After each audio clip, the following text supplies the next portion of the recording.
So, Mikael, what do you want to do? Do you want to have people come to you? Do you want to? Okay. Okay, so traditionally we've had a mic stand with a mic on the top of it. The mic stand today is called Mikael. Yes. Yes, Mike. So because I want to write down the name in Jabber, whoever's talking, so if people can come here, you know, they should flash me the badge. I will give you the microphone. If you don't have a badge, I'll hit you with the microphone. Okay, so this is V6OPS. If you think you're somewhere else, you're in the wrong place. And is this on? That's on. Good. Okay.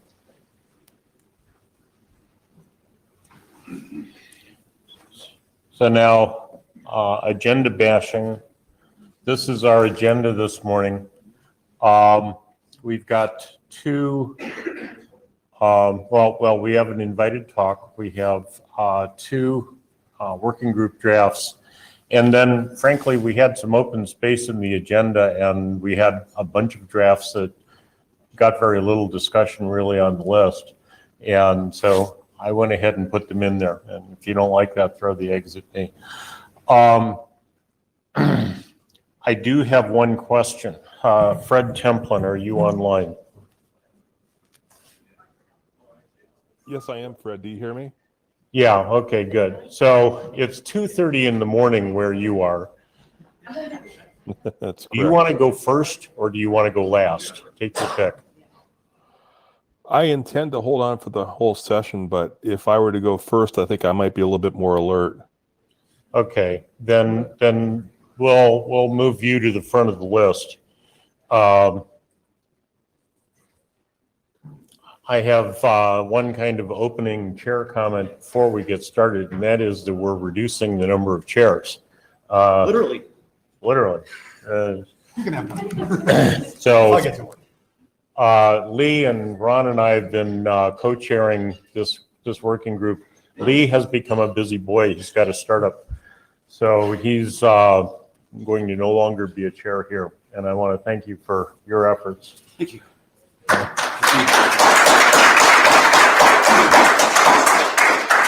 So You've made it easy. okay, well, thank you much. So now what I'm going to do then, I'll have you go first, Fred. Hang on just a second, I'll get your slides up.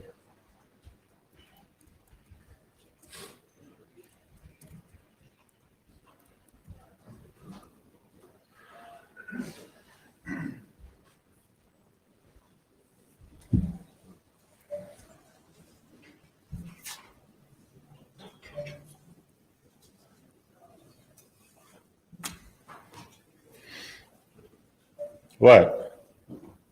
That is not the right thing.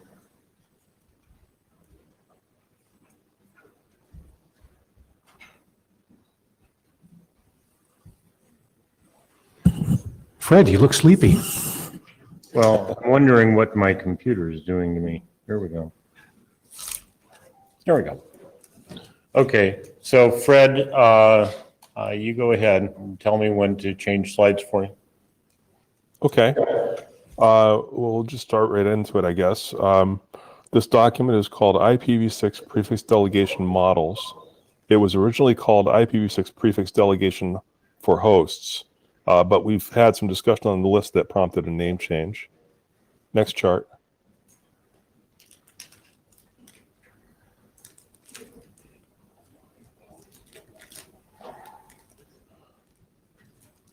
So the history of the draft is that this document has been around for some time now. The 00 was posted in November of 2015 and announced to V6OPS. We had a couple of draft revisions based on list comments. Then in July and August of 2016, the Internet Draft Review Team, which was part of the IPv6 administrative team at that time, reviewed the draft, and that resulted in the publication of the -03. Since that time, there have been additional revisions between August 2016 and October 2017, and we presented draft 15 at IETF 100.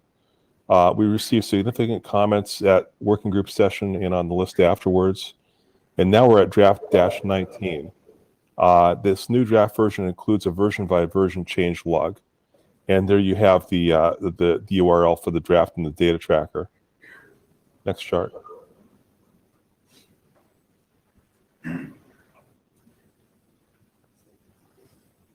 It's still pixelating on my side.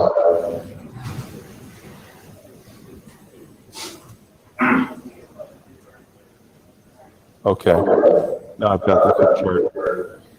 So IPv6 prefix delegation entails the communication of a prefix from the network to a requesting router, a representation of the prefix in the network's routing information base, and the first hop router's forwarding information base, and then a control message service to maintain prefix delegation lifetimes. An example service is DHCPV6 prefix delegation. But we consider the case where the requesting router is a node that obtains a prefix for its own exclusive use. Yeah, the thing's pixelating on my side again, so I'm going to have to go to. Okay, now I've got it back again. So it is a node that obtains a delegated prefix for its own internal multi-addressing purposes, or a tethered Internet of Things. Next chart.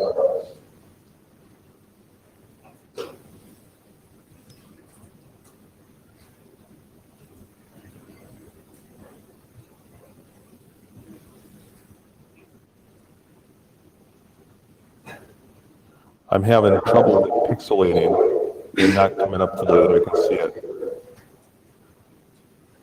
So what I think I'll do is I'll pull up the PowerPoints locally on my side and then I can see if I can sync up with you.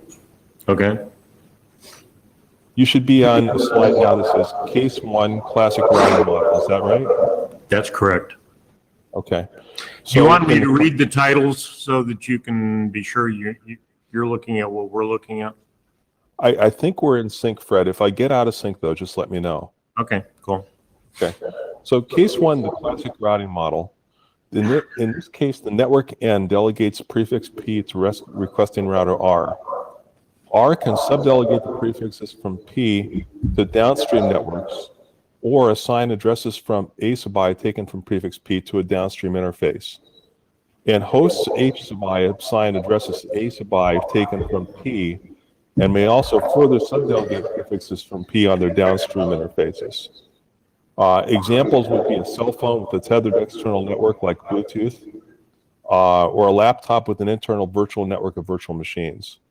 So if you look at the diagram on the right, you can see that the requesting router has gotten a prefix and has assigned addresses for itself on a downstream interface, and hosts on the downstream link have assigned addresses for themselves on their interface attachments to that downstream link. Next chart, please. This chart is weekend system model. In the weekend system model, router R can assign addresses A sub I to an internal virtual loop interface like a loopback without invoking MLD or DAT on the upstream interface. An example is any host with an internal virtual interface on which addresses can be assigned. Next chart. Case 3 is known as the straw-man system model. In this model, R can assign addresses A sub I to an upstream interface without invoking MLD or DAD. And example is any host that cannot assign addresses to any other interfaces beside the upstream interface. And this is exactly the case that we found when we ran OpenVPN on Androids. We found that if we got a prefix delegation from the OpenVPN server, the client could not assign addresses taken from that prefix to a virtual interface or a physical interface, and so it had no other interface to assign them to except the upstream interface. But once we assign the addresses to the upstream interface, then IPv6 applications work on the Android device just fine. Next chart. Changes since IETF 100. We've changed the title from prefix delegation for hosts to IPv6 prefix delegation models, and that was based on list comments. We have a new section on address auto configuration considerations. It cites RFC 6434 bis, section 6, as the reference for auto configuration requirements for nodes. It acknowledges that subnet router anycast address must be honored. We've updated the figures to relax the strict dependency on delegating requesting router model, and that opens the possibility for prefix delegation service options that do not instrument the first hop router. But the networks must still somehow inject routing information for the delegated prefixes. Next chart. Now here is where we might be getting a little bit of a controversial section, is that we have a new section on prefix delegation services. This is based on list comments. This new section says, selection of prefix delegation services must be considered according to specific use cases. An example service is that offered by DHCP V6. An alternative service based on IPv6 neighbor discovery messaging has also been proposed, and you see a pointer to a document here called the PIOX document as a new example that's being considered. Then it says that other non-router mechanisms may exist, such as proprietary IPAMs, ID ANIMI prefix management, and ID SUN CASM address pool management YANG. So what this section is essentially saying is that we're not only considering just one prefix delegation service, but we're leaving open alternatives for possible future prefix delegation services that might be published. Next chart. So the questions I have for the working group: do we want to remain prefix delegation service agnostic, or focus on one specific service like DHCP prefix delegation? Then what do we want to call the end systems that receive a prefix delegation? Host, router, node, something else? And then the third point is, does the answer to question 2 depend on the weak host, strong host distinction as to whether we call it a host or a router or a node? And I think I'm out of charts now. Okay. So, yeah, I asked you for a 10-minute talk. It's actually been about 10 minutes now. So I'm not sure we have time at this point to go to the mic and discuss these. What I'm going to suggest is that people please comment on these questions on the list so that we have that discussion and Fred can respond to it. Is that fair, Fred? Sure, Fred, that's fine. Yeah, okay. So I'm going to move ahead.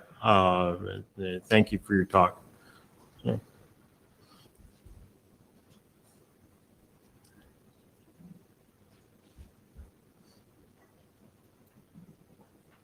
And what is this?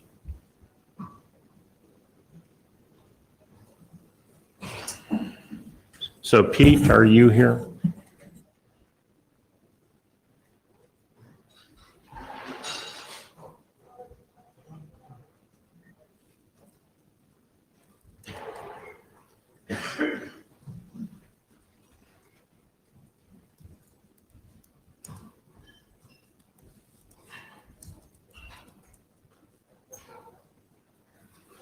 Okay.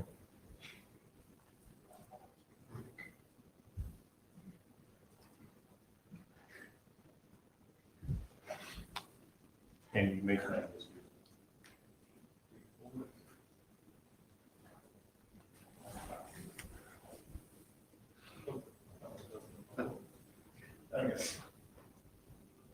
Right.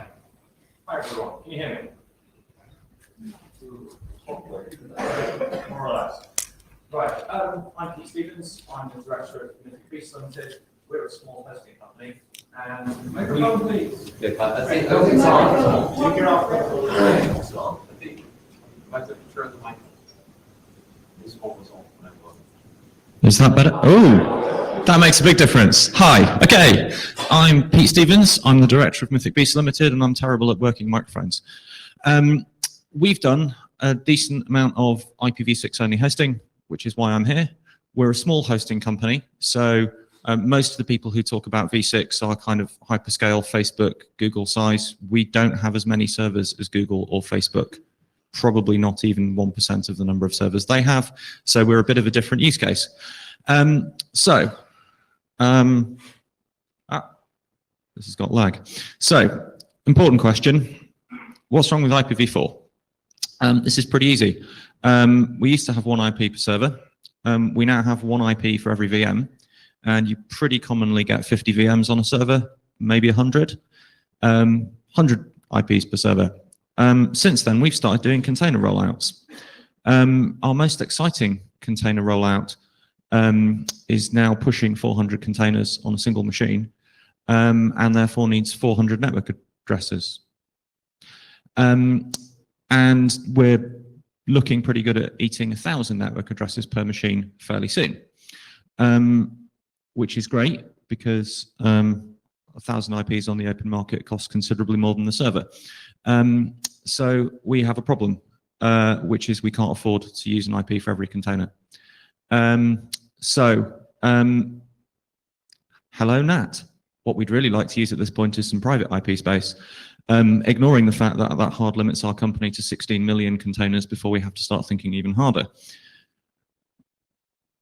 So, you may notice the 7-layer OSI model these days, where you have a physical layer, and then we have Ethernet, and then you have a UDP layer that implements an overlay network, that implements UDP, that implements another overlay network for your container infrastructure, that might implement TCP if you're lucky, and then you've got HTTP on the top, and that's what the Docker kids call a router, and they start implementing other protocols on top of that. This is no fun. The brief economics argument, I'm sure you're well familiar with, which is I can turn up, go to write, and get a /22 of address space. I can sell my VMs at £10 a month, and that means I can build a hosting company that generates £100,000 a year, and then it runs out of IP4 addresses. And that's it for company expansion. Thank you for becoming a new player in the hosting market. Your game is over already because you can't afford a 24/7 ops team. So if IPv4 addresses were free, our life would be much better. IPv6 addresses effectively are free. So this leads to the obvious question: can I do stuff with IPv6 addresses? But more importantly, I'm good friends with the people at Raspberry Pi, and they like to remind me that an IPv4 address is now $24, according to IPv4 Market Group, and they'll sell you a computer for $5. You can have 5 computers. The computers are now cheaper than the octets.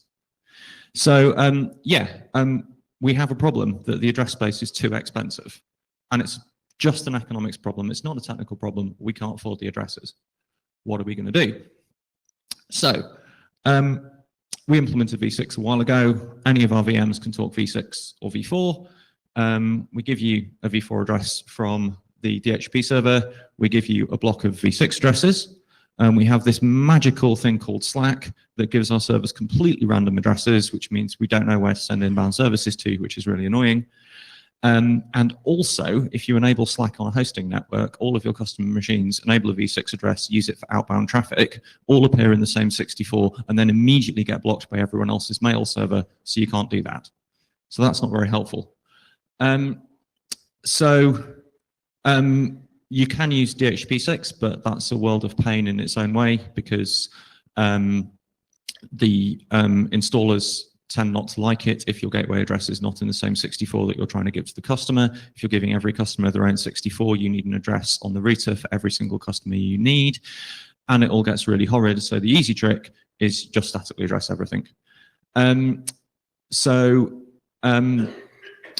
next problem is your V6 only machine needs to have a V6 resolver in order to work out how to go and download an update. So we statically address, we use router advertisements to advertise out gateways, so that way if our router disappears, the advertisement goes away and it falls back to the other one. This is a really nice way of doing a decent level of redundancy for virtually no effort. The problem you get is most operating systems use a mirror service, and whilst the mirror director speaks dual stack, it doesn't know which of its mirrors are dual stack or V6 only. So it will hand you a URL for a v4 only mirror that you can't get to because you're on a v6 only machine. And on top of that, an awful lot of services on the internet don't have v6 either. So as a product, this is rubbish. Don't buy it. So yeah, it's really not very useful. So part of the problem, NAT64, skipping very quickly, we synthesize v6 addresses for everything we can go to, as your LAN does here. It works very nicely and solves a big chunk of your problems.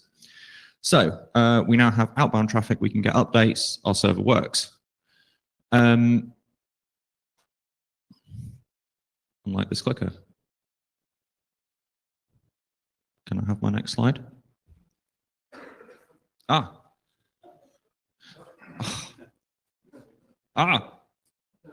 So inbound traffic. We need other people who don't have v6 to be able to see the stuff on your machine. So we have a central proxy service called proxy.mythicbeast.com. It's implemented with HA proxy. If you go to our control panel, you can just go and type in, this is my URL, this is my backend server. It auto configures itself and magically all of your stuff gets tunneled through. It accepts v4 and v6 and then forwards it onto the backend. It does HTTP and any service that supports SSL that uses SNI. Windows XP has died. We don't have to worry about things that don't do SNI anymore. Doesn't forward SSH, which is the really annoying thing. So you can't SSH into your v6 only server if you've got v4 only on your client. But from the point of view of giving services out to users, if it supports SSL, it works. If it doesn't support SSL, don't use it. Quite simple. So let's try that again. So this gives us an actually useful product. We've got a VM. It consumes one v6 address only. It has outbound traffic. It has inbound for SSL and HTTP. And you can host websites on it, like raspberrypi.org, which is done exactly that way and is one of the busiest sites in the UK. So for Raspberry Pi, we've now got 40 odd VMs sitting at the back end that actually put everything together, that do HTTP and databases and memcache and all the different bits of their site. And the whole thing gets stuck together by the front end proxy. And there's no v4 at all on any of the VMs. Because as long as everything uses SSL, it all works fine. So that's a useful product that you can do something with. I may get another slide. Thank you. So most of what we do actually is manage your VMs for you. We realized that as soon as we deployed a server that didn't have a v4 address, all of our management services had to support v6. And this was the kind of biggest bit of effort in making this go. So backup server, we just had to add a quad A record and then we could back up to our backup server. Prior to that, it turns out what happens is everything backs up through your NAT64 proxies, which gives you a really nice bandwidth graph on your NAT64 proxies. So yeah, you learn that one very quickly. Monitoring customer machines, we have to monitor the v6 addresses at the back. We had to explain to our control panel that it was allowed to talk to v6 addresses because a bunch of it's written in Perl, and until you have a version of libw that recognizes that supports v6, that didn't work very well at all. Next slide, thank you. Where it got more fun is we use Munin to graph everything, upgrade Munin to the latest server to get v6 support, add v6 to the Munin server, all of your graphs break. That's partly because you've got to update the Munin config file on every single client to know that it can now talk to your v6 address. And also it has that entertaining syntax for a v4 address if you're also v6 capable. I've turned it off because it's flaky. Right, I'll look this way then. Yes, that apparently is a v4 address embedded in v6, embedded in some escaping rubbish because Munin isn't very clever. Yeah, that was fun. But yeah, that was an extremely boring few days. But all in all, eventually it works. Next one. So we then had to go and update all of our code that auto-magically generates all of our management services so that it could correctly escape out to V6 addresses because they need square brackets around them when V4s don't. That's really annoying. Yeah, there were lots and lots of bits of our control panel where we'd asserted that a server had a V4 address that is an assumption that gets broken as soon as you deploy your first V6 only machine. Once you've done that, you then start turning V6 on by default for every single customer install you ever do. Next one, please. Another bit is every day our machines log in a whole bunch of data about what's going on. So if you've ever been handed a machine completely cold, where someone has said, I've got the server on the internet, I don't think it's working properly, you know about servers, can you take a look? You log in and you start typing things like netstat and what ports are open and what's my firewall configuration. We basically automated that and run those commands every day on every single server. And that means you can compare what the firewall service was doing before you rebooted the machine to what it's doing now after the person's just told you it doesn't work anymore, which is really helpful. Unfortunately, because this is also deployed, it uses the IP address as a key to work out which machine it's come from. On a dual stack machine, that makes everything much more exciting because you've got a bigger variety of IPs that stuff may come from. So we had to implement a load of stuff that would go and read the reports we got from them and start matching up the MAC addresses in the report we got to work out which actual server this came from, because IP address is no longer good enough at telling you. Next, please. We also have Jumpbox, which is how we log into things. It automatically works out which customer key you should be using when you go and log into a customer machine, because each customer has a different key. Now we've got multiple addresses for every target machine. Yeah, more intelligence required to deal with that. A good chunk of this is actually just that our code wasn't multi-address aware rather than V6 specific. It's just that in V4 land, no one can afford 2 addresses per machine, so we haven't really had to deal with the problems. But the really nice thing, of course, is because our jump box is dual stack and everything we do on a customer server has to go through our jump box. It doesn't matter if I don't have V6 on my desktop at any given time, because in order to log into a machine, I have to go via our jump box, and that means I've got V6 into the customer server. Next, please. So, one of the things we're continually doing is improving our customer deployment for particularly managed customers. So ideally, we want to get to the point of you press a single button and up pops an entire automatically managed customer installation that does whatever they want. We got to attempting to do our next set of automation, dual stack's really horrid. Having to do everything twice, set all of your firewalls up twice. Don't like dual stack. Dual stack's really painful. We concluded it'd be much easier to just do V4 or just do V6. But obviously, anyone who starts off V4 only is going to become dual stack. So we've got to take that pain anyway. And then we concluded that the easy solution to this was we just do V6. So if you set up a new managed system, it comes out without a V4 address. And at the very end, if the customer needs it, you can add a V4 address in and add your additional V4 firewalling rules. But it's now an assumption that every new thing we deploy is V6 only, and every new management service we deploy only supports V6, and we can just not bother supporting V4 because life is easier that way. So, previously mentioned, Slack is not very nice from our point of view. DHCP 6 is not that nice either. Link local, however, is great. Every machine starts up and it has a link local address. So what you can do when you first start a machine from an image is you can nip to a known link local address that you know will be present on the LAN, pull up a file that contains the entire config of how you're going to set yourself up, and then write all of your static configuration there. Yeah, it's a single HTTP call that you can do on boot up that writes all of your config in, and the automaticness of link local is brilliant for us. And it means we don't have to deal with the HTTP 6 or Slack, both of which are horrid, and I don't like either of them. So that's definitely an improvement from our point of view. Sorry if either of you, anyone here works on the HTTP 6 or Slack. Next, please. So the next question is, how do you persuade the customers to buy this? Because from our point of view, this is the whole purpose of this is to be able to sell services to customers that don't consume V4 addresses. Until we've sold a service that doesn't use a V4 address, we haven't achieved anything at all because we still have a hard limit on company expansion, which is running out of V4 addresses. or slides for that matter. So the first thing we concluded we'd do is we itemize V4 addresses. If you have a V4 address on a service from us, it is itemized on your bill. There is a thing that says you are paying £20 a month for the V4 address. This is brilliant. Accountants do not know what IPv4 addresses are, and accountants do not like paying for things they don't understand. Yeah, £20 a month will be quite exciting for V4 addresses. Yeah, £20 a year, sorry.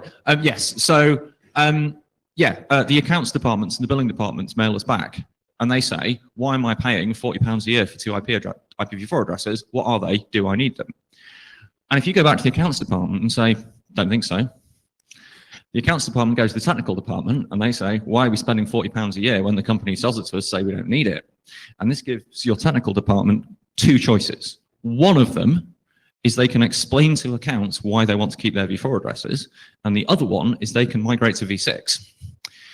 Techies hate the accounts department. They really hate them. So that is an astonishingly powerful motivational tool. And it's not about the money, it's about, we just hate accounts. So next, please.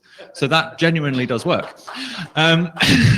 Similarly, the bit that works equally well when deploying new services, you turn up to us as a customer, existing customers turn up and they're like, oh, I need a new server and some V4 addresses. It's like, oh, sure, you can have a new V4 address. Go and fill in a purchase order from accounts to get a V4 address or have a /64. What do you want to do? It's like, people shiver. It's like, oh my God, I've got to get 20 quid out of accounts. So that's really good. Bureaucratic hassle is way more effective than financial incentives. Customers. We've got a fair few technical customers who like IPv6, want to learn stuff about it, or increasingly would be embarrassed that the fact they don't have V6. Since I first gave this talk, that's now expanded to include things like the V6 Council in the UK Network Operators Forum, the London Internet Exchange, and so on. We've had a few DNS Anycast services because it turns out to be relatively useful for some reason. And the rest of them are actually non-technical managed customers who don't know what a V4 address is and are quite happy that they haven't bought one. And actually, that's the real win, because if we can sell to those people, we're really getting somewhere, because it means we're moving towards a V6 only future and the end users don't know and the whole thing's transparent. So next, please. So the conclusion here is dual stack is rubbish. My view is if you want to come up with the dumbest migration plan to V6 you can imagine, it is everybody becomes dual stack. When everybody is dual stack, we can deploy V6 only and start turning V4 off, because I have a friend called James. He's really bloody minded and he doesn't want to deploy V6. And if I have to wait for James to deploy V6, it's never going to happen. So it's much easier to say we have V4 over there, we have some dual stack that talks both, and we have V6 only over here. And this is the world we're actually in, because there's increasingly large piles of V6 only. And we have some translation in the middle, and then it's just make it easier to deploy into V6 land and harder to deploy in V4 land. And eventually everything will gradually move over. And what goes with this is the thing that persuades you not to go and deploy things into IPv4 land is NAT is horrific. And particularly when you look at anything that goes across multiple sites. So at the moment, the DevOps solution to dealing with the fact that NAT is horrible is if you say to them, we should have a split site solution so that we can do a failover in the event the data center fails, is to automate their entire config so they could rebuild their entire system in a new environment, rather than have to deal with the fact that you've got to join a private network that doesn't have a flat LAN. Because VPNs are nasty, and you need to get the networking engineering team talking, and the networking engineering team don't talk anywhere near as fast as your Puppet code, and so on. So dual stack is horrid, NAT is horrid. And so, don't deploy dual stack if you can. If you can avoid doing dual stack, avoid it, just deploy V6 only, and narrow down all of your V4, V6 things to the smallest number of machines. And primarily, I'm really sad to say, the main reason I want to do V6 is it's just not as horrid as NAT. Yeah, that's it. It's not somewhere I want to be. I'd really like to just live in a land where V4 addresses were free and infinite and everything worked first time. But no, it's basically NAT is so horrible, I have been prepared to deal with a bunch of the nastiness that's V6. So, which is how I got to where I am. Next, please. So, next question, does it actually work? Is it viable to try and deploy things if you don't have v4 addresses? Everything needs to support single stack v6. In our case, we substantially reduced the scope of the problem because we're a Linux shop. We run Debian, Ubuntu, and CentOS. And that's it. So Windows doesn't support v6 only, don't care, don't know. FreeBSD, don't care. So yeah, we've substantially cut the complexity there. We give each customer a /64 of their own, and this is a requirement because everybody else filters things like mail on /64 boundaries. So if you have one /64 for your entire subnet in your data center, one of your customers sends spam, nobody can send email anymore. That's really annoying. So, and obviously the incentive here is the customers have to have v6 or our managed services don't work anymore. So that comes through. Next, please. Next one, thank you. So we're a hosting company. Most people run websites. That's what our customers do. So we have the LAMP stack, Linux, Apache, MySQL, PHP, or Perl or Python, or other scripting language beginning with P. No Ruby, fortunately. Awesome. Yeah, so that stack works pretty well. All of those applications support v6. Everything works. You can substitute Nginx for Apache if you want to, and everything continues to work. And you can substitute Postgres for MySQL, and it all continues to work. So we started with Raspberry Pi in 2012. That was the first one we did. And we made all the backends v6 only.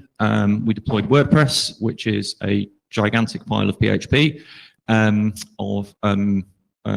increasingly improving quality, but it has had a lot of scope to improve from where it started. So the WordPress core works absolutely fine. WordPress has 1,000,001 plugins, which are extremely variable in quality and may not work v6 only or an acceptable speed on a website that anybody ever looks at, or in fact at all. So one of the biggest problems you have trying to work out why your WordPress plugin doesn't work in your v6 only environment is the failed assumption that it works anyway. So yes, next please. So yeah, the one that bit us first was one called Login Lockdown. Login Lockdown is a nice little plugin that spots people attempting to brute force passwords to get into the admin control panel and blocks them. And it has a lovely feature, or did at the time we wrote this, which is if you block a v6 address, it treats that as a match for the internet and blocks everybody from logging in entirely. So 3 failed attempts to log in over v6 and your entire WordPress site is now off. But fortunately, miracle of open source meant that we forked it, wrote 3 lines of code, and then just re-uploaded it again, and all of our problems went away. So that was nice. Next, please. Other plugins, WooCommerce for selling stuff, that works fine. Gravity Forms for having fill-in forms, that one works fine. Supercache, the one that makes WordPress actually work fast enough that more than 3 people can look at it on the same day, that one works fine too. Search engine optimization, yep, that works fine. Spam filtering, as long as you've got your NAT64 proxy in, so it can call out to the spam filtering service that doesn't support v6, again, fine. Basically, all the well-used plugins, they just work. You can reliably bring up WordPress and tell the customers to go and install any plugin they feel like. And if the plugin doesn't work in a v6 only environment, it's probably because the plugin doesn't work at all. So yeah, that's pretty good. Next, please. So we grew from that and we do WordPress as a managed service. So we basically apply rights rules, give us a technical justification in order to get an additional IPv4 address. Except that we count from 0 because we're computer scientists. So by default, you get 0 IPv4 addresses and you have to give us a justification to get the first one. And they're extremely rare. Most of our managed WordPress services sit on v6 only VMs and hide behind our proxy service. And most of the customers either haven't noticed or don't care or don't know. So that's going well. And at that point, I've successfully achieved something. I can continue to sell managed WordPress services in the event that no v4 address ever becomes available. And that gives us a path to grow our business. Unfortunately, it means all we ever do is manage WordPress, which is not really the business I wanted to run, but it's something, right? So yeah, we've got something. Next, please. So From there, we started to expand out and start looking at other things. So MediaWiki, we've done some managed MediaWiki for people. Again, it all works fine because it's a Apache LAMP stack. Internally, it uses Node.js and something called Parasoid in order to have the nice graphical front end that mangles all of your HTML really badly. Apparently that's important, but yeah, internally it talks to port 8000, and you have to fiddle a config file to make it spot that you've got V6. And the UK NOPS wiki is built on top of that, and that all works fine. Next, please. Let's Encrypt. Let's Encrypt is a brilliant solution because, as I said, you have to use SSL in order to sit behind our V6 proxies. SSL is now free. And thanks to Let's Encrypt, it's also now really easy, and you don't have to continually renew certificates and copy files around the place and get people to reply to emails because nobody replies to their email. So yes, it's great. It works out of the box behind our proxy. That all just works absolutely fine. There's no difference. It now also does pure V6 as well. So if you decide you don't even want to offer V4 at all, you can still use Let's Encrypt and have SSL. So yes, Let's Encrypt is one of the things that makes this much easier because it removes the customer objection to having SSL. So yes, we like that. Next, please. London Internet Exchange. So they've just rebuilt their website. They had a horrid content management system that was very hard to update and losing security support. They said, should we base it on WordPress? And we said, yes, that's what all content-driven sites are basically built with. Your life will be easier. So we manage it for them. We forgot to turn the proxy on, but the London Internet Exchange have V6 everywhere. And it was actually 28 days until anybody noticed that they didn't have any V4 at all on their dev website when someone tried to access it from their phone, which is an actual sign that the V6 adoption is successfully taking off. We're really making progress. So yeah, we're getting there. Next, please. That said, rpf.io. It's a URL shortener, which is used by Raspberry Pi. Basically, they used to use Bitly, which is of course a very well-known URL shortener. Basically, Bitly is a service that writes a htaccess file with some redirects in it that has a slightly nicer user interface. Next, please. So we emailed them and said, can we use our own domain name? And they said, yeah, it's $695 a month. And Ben, who was their manager, said, did you miss a decimal point? Did you mean $6.95 a month? So in the true open source tradition, we decided not to pay $700 a month for a trivial service, and of course just deployed our own. Next, please. So yeah, there's a little PHP application that does this. It absolutely works fine. If you don't like PHP and want to do it in Python, you can offer it one as well that also works fine, so you can use that instead. Alternatively, yeah, but there's loads of them. Next one, please. Etherpad, open source alternative to Google Docs. Yeah, shared document editing written in Node.js. Listens fine, requests come in. We forward traffic to it. When it makes connections out, it's a bit special. Next, please. So you've heard of Happy Eyeballs. Happy Eyeballs is where you look for V6 and try to connect to V6, and if it doesn't work, you go back and connect to V4. Node.js is a bit more exciting than that. So it does a quad A lookup, and our NAT64 resolver gives it a V6 address for the service it's trying to talk to.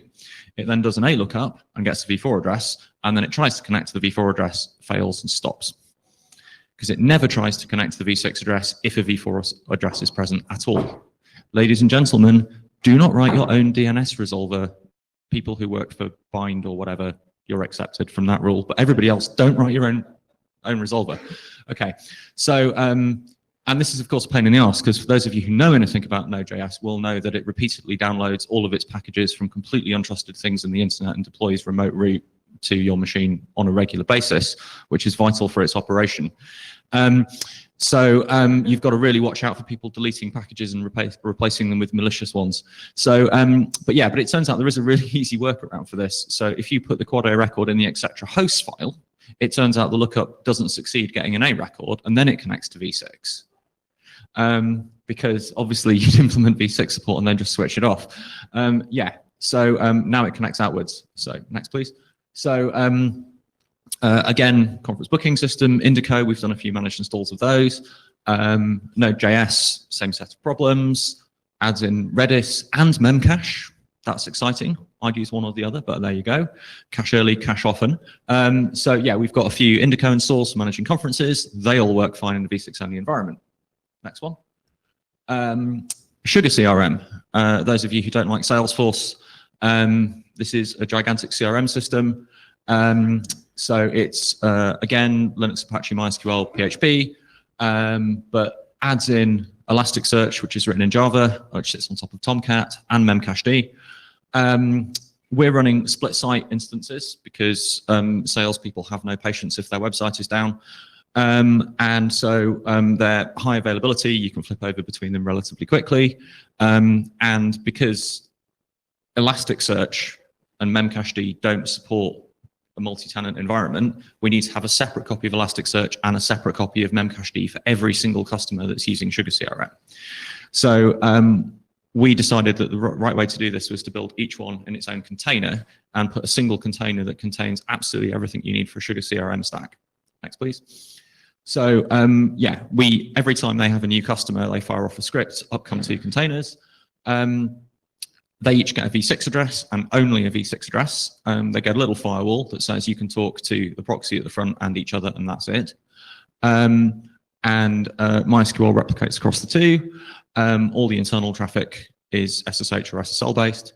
And we don't need a VPN to connect these 2 things together, even though they're in different buildings and different routing domains, and there's no layer 2 between them. Which is a massive saving in networking configuration faff. We can just say that connections work. Go ahead. Next, please. Originally, they internally built a prototype that used Docker for all of the bits and pieces and sat on top of CoreOS and did the whole, oh, my container has fallen over, automatically deploy a new one somewhere else.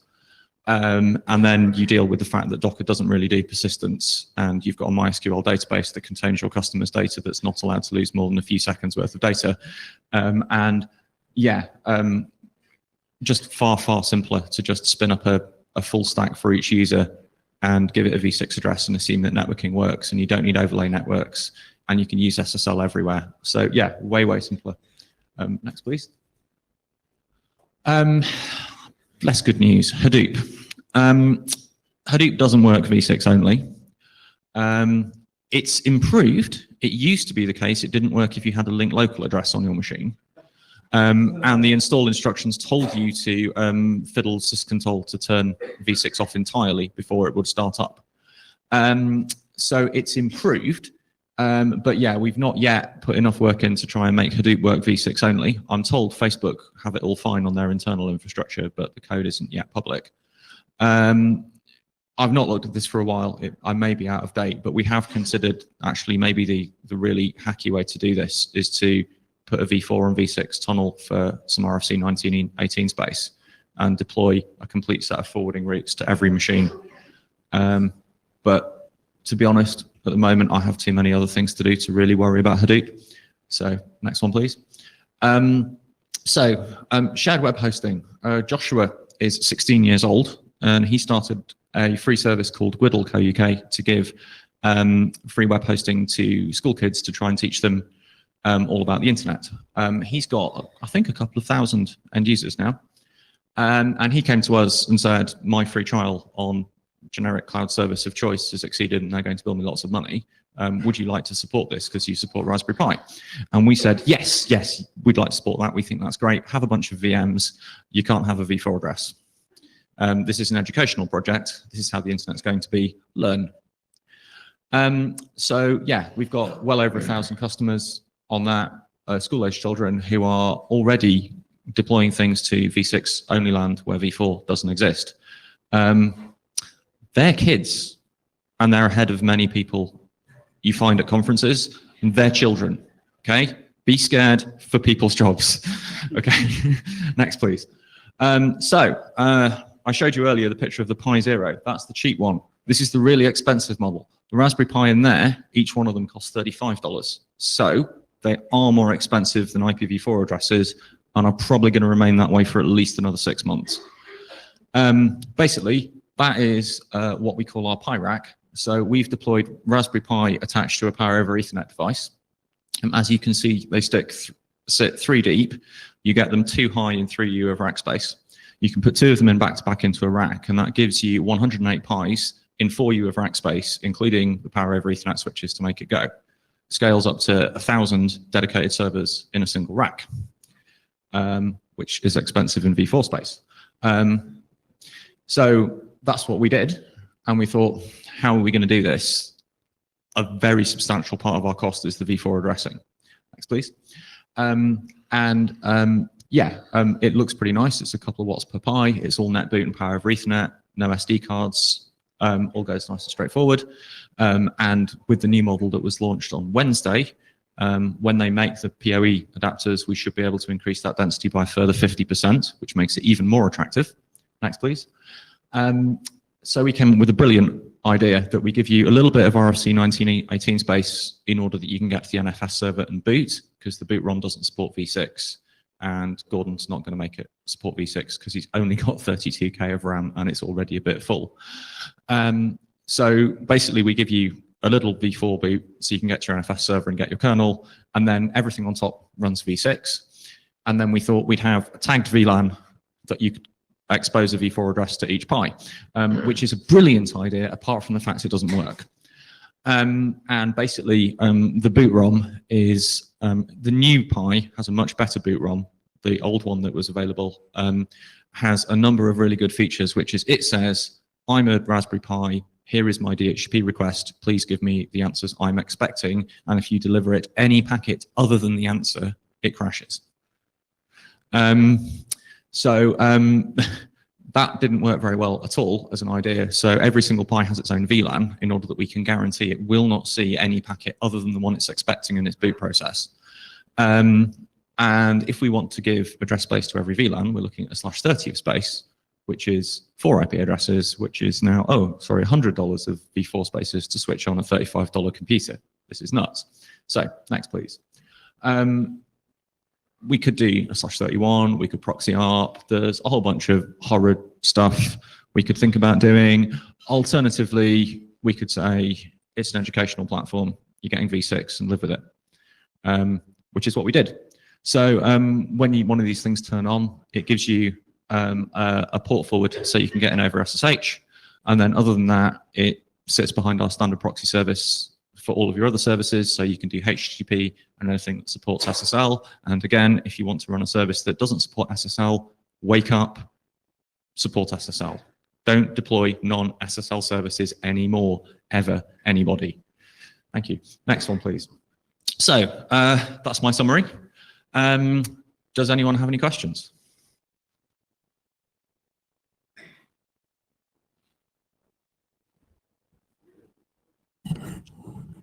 On the out there in the great wide world, are there any questions? Hello? No, yes, there was a question from the room. P. Hessler? How many customers insist that they still have users only on IPv4 so they can't go to IPv6 only? Okay. I'm not sure exactly what you mean by customers that have only IPv4. Do you mean VMs that we host that only have v4? Or, because I mean, obviously 80% of the internet only has v4, but they can all use services on our v6 infrastructure because there's a proxy in the way. So, you know, v4 is never going to go away as far as I'm concerned. Some people will never leave it, and that's okay. They can stay there. I mean, I guess the point I've been making is I've deployed V6 only because it solves a bunch of problems I have, which is I can't grow my company. I don't really care if everybody else deploys V6 or not, because it doesn't matter, because I have a proxy layer to interpret the two. It just helps when other people deploy V6 because more things can go straight through. Yeah. So the question was now changed to how many add an expensive IPv4 address? How many have that itemized? So the vast majority of unmanaged VMs, so people who just buy a VM, have a v4 address. There's very few of those that are v6 only. When it comes to our managed VMs, it's probably less than half, now have a V4 address, but that's not strictly true because V6, because your addressing is free, frees up your design constraints, so it's much easier to deploy more servers to run the same thing. So whereas in V4 land, you might go, I could deploy everything on one machine with one IP, and then it will all work. And as soon as you go, oh, I want to have 5 machines and microservice my things out, it's suddenly, oh, I've got to build a private address space. Whereas in V6, that's not a cost. It's not a time cost. So it's much easier to deploy more things that are V6 only than it is with V4. But yeah, it's probably around half of our managed services have a V4 address still. And I don't know what fraction of those we could persuade to throw them away, but probably a fair few. I mean, a bunch of those services date back to before we deployed V6 at all on our LAN. So there's obviously history and legacy of new stuff we roll out. I would imagine, yeah, I think it's around half, pretty much. Hi, Lee Hi. Howard. Thank you very much for doing this. I've been wanting to see more of this, more about specifically Mythic Beasts for years. How much of you, so there's some custom code that you've had to write, so for your provisioning systems, for instance. How much of that have you made available as open source and how much of it is proprietary? So the stuff that runs our network is proprietary, essentially. That only exists for us, and probably take a bunch of scrubbing before we'd be prepared to release all of it. Increasingly, we try and turn things into APIs that people can use. And I mean, I'm not actually certain all of our decisions were that smart at the time we made them either. So we spent a lot of time. So one of the things you can do with our VMs is you can boot off your own install media. And for a long time, that's what we did. And one of the worst things we've discovered is whilst operating system support for V6 is quite good, the installer support is horrific. Oh, yeah. And so that particularly, so if you've got a pure Slack network, it works fine. But we can't deploy that in the data center because it gives everyone an address. If you do DHCP 6, by default, it won't pick up route advertisements, so you don't get routers. But you can hand it a gateway, but the gateway has to be in the same 64 as the DHCP 6 server, which means our router has to have an address that matches every single server we deploy, and that's just ridiculous. And really what we want to do is hand you a /64 of your own with a gateway address that's outside of it that you get a static route to, and explaining that to a DHCP server that will give it to the installer that the installer believes is a valid method of networking is just way too hard. So Lorenzo? Thanks for presenting in such detail. It really shows that sort of most stuff just works at this point, most stuff. I wanted to go back to your point where you say it's depressing that, the only reason to do this is that NAT's so bad. I think that's not depressing. I think that's just the way it is. And I think what you're doing is you're showing that there is, in fact, a cost difference. And that's really the only thing that matters. It costs money to do V4. It's not really necessary for most use cases anymore. The market will sort it out. And I think it's great to see how far we've come, because that wasn't true, 10 years ago or 5 years ago. And it's great to see that it's true now, at least for you. Thank you. Okay, Awal? I don't know how to pronounce your name, but we've got a person on the Great Wide World.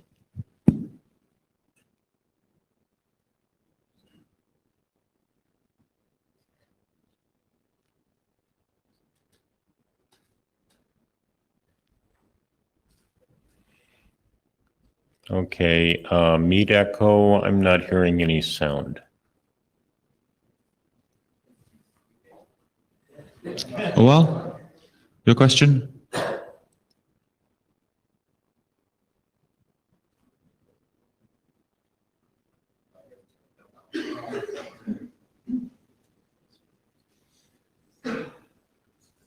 Okay, Awal, we're going to have to come back to you. We can't hear you over Meet Echo, so we're going to have to come back.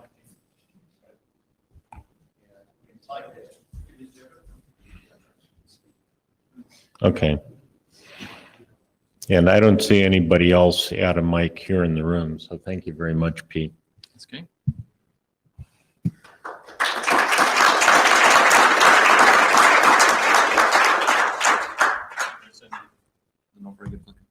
Okay.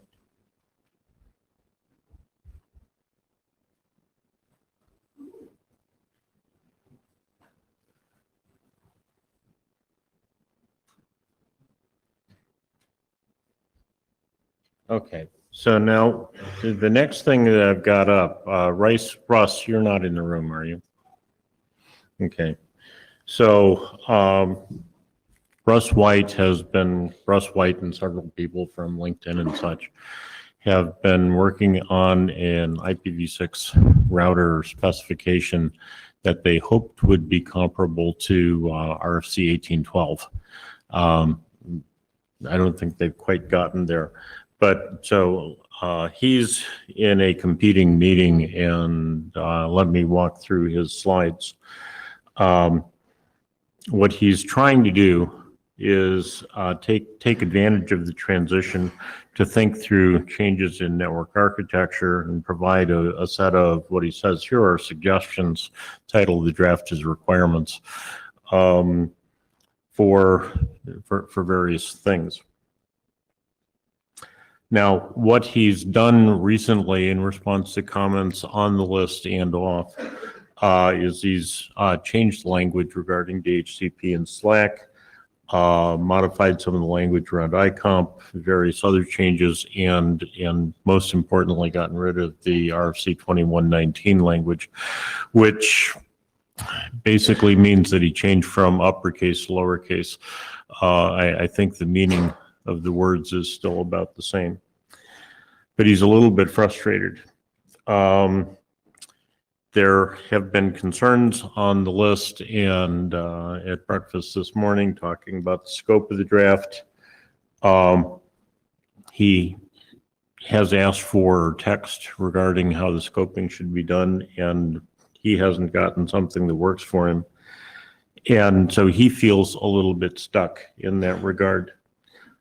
He's also gotten comments that are pretty negative, that they don't think the thing should be a current draft. So his question at the moment is whether he should simply withdraw the draft, or is there more? How does he get the draft to something that is going to be useful in the working group? And what I thought would be most useful would be to simply have a discussion of the draft here in the meeting, and give him a way forward, either that or tell him that there is no way forward, and have him withdraw the draft. What do we want to see happen with the IPv6 router draft?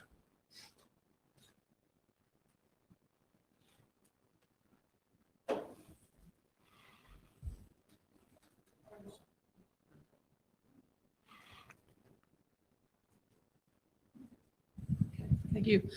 Barbara Stark. So I actually think it really is for me about the scoping. And I proposed some scopes, which apparently he was not happy with.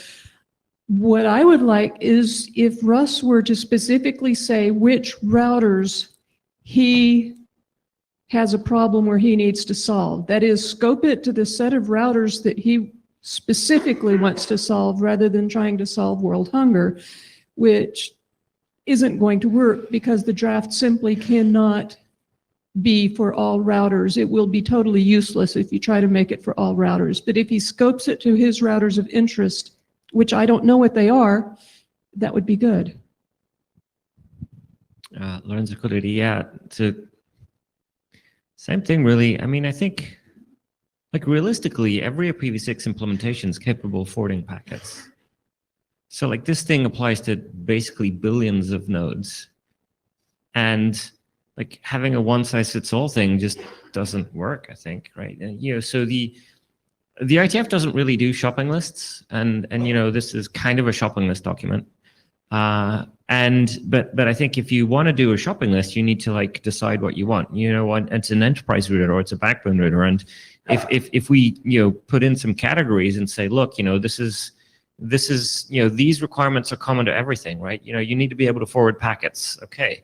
You need to be able to send ICMP packet 2 bigs. Okay, right. Those are common requirements.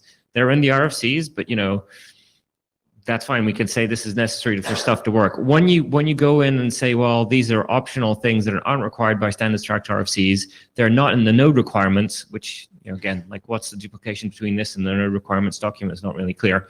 But let's say that there are things that are optional, they're not in the node requirements, then you say you have to have some categories of things where you can say, well, for enterprise routers, you need to do this. And for, portable routers, you need to do that. And for sort of home routers, you need to do that. We already have one for home routers. It's called, 7084, right? And we're pretty happy with that. That's not a shopping list, though. It's worth looking at. It's worth noticing that that's actually written in the sense, most of the requirements 7084 are, if you do this, then you must do that. They're not of the form, you have to do this, this, this, and this. And every time someone's tried to propose, oh, you need to be able to do DS Lite, and you need to be able to do 6RD and things like that, those attempts have foundered. So, like I said, the only ideas here are to define some profiles and see if we can get consensus on the sub-profiles. We can probably steer clear of most of the contentious points and say, well, maybe no one's going to disagree with enterprise router requirements. Maybe that's going to be fine. But just having one size fits all, I don't think it's ever going to fly. Oh, and we had this problem with the mobile device node requirements, and that was pretty painful and long. It took a long time for that to fail. And I don't think that's in anyone's interest, right, to do it again. Tim Jones, so I think I agree with pretty much everything Lorenzo said there. Co-author of obviously a slightly different shopping list, the 6434 BIS. There are a number of things in there that do apply to all nodes, but we do have essentially quite a few if-thens in there as well that are conditional on the context. Also, 6434 BIS doesn't stray too much into router territory. It's largely about hosts as nodes rather than routers. And in our minds, this document is kind of in some ways complementary to that, and it's talking more about the routing side.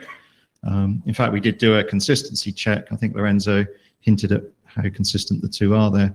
And we found maybe 7 or 8 differences, and we've brought them together, all but a couple of those things, by changing one or the other. So I think in terms of what's stated in them, they are pretty consistent. The only one that isn't consistent, which I guess Lorenzo will love, is the router one says must do DHCP v6, and the hosts one says should do DHCP v6. So that's the one little discrepancy there. I think in terms of the document itself, I really like the way the document's written, the router requirements. I think the first 2 or 3 sections, I don't remember the exact structure, are a really nice discussion of some of the things you should be thinking about if you're deploying these things. And I think that's really excellent stuff to take forward. I think obviously we can have comments about whether the rest of it applies to selected deployment scenarios or not. But I would hate to think the whole thing's thrown away with all that other good material in there just because of the whether we can't agree to set a context or not. Clearly the home routing stuff is reasonably well covered by 7084, but it seems to me that some extra wording on the context and a few more if-thens would save the document. I think it'd be a great shame if we lost it. Yeah.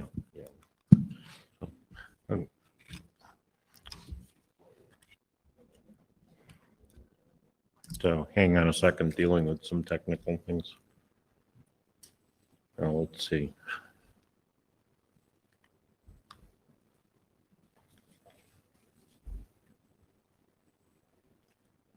Okay, so this actually works. For a while, I used these and they didn't work. Okay, but this is working. Thank you. Okay, good. Okay, so do we have other comments on the IPv6 router draft? Seeing none.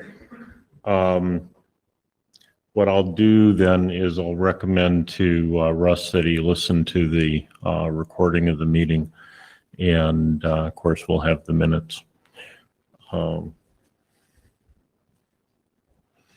So with that, Jen.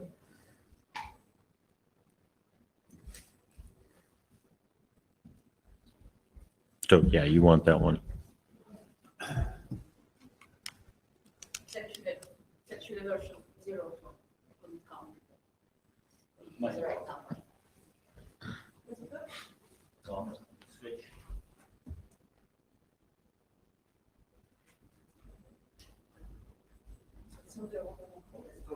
Well, and you were doing this.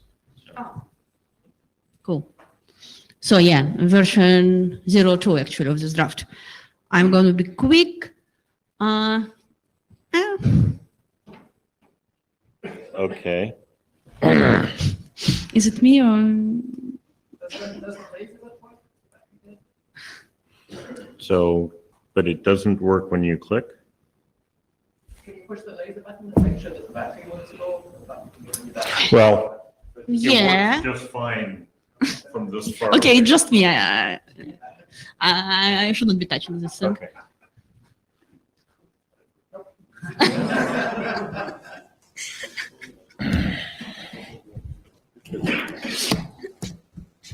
It's just 2 slides. Probably you can just Yeah. go to the next slide for me, please.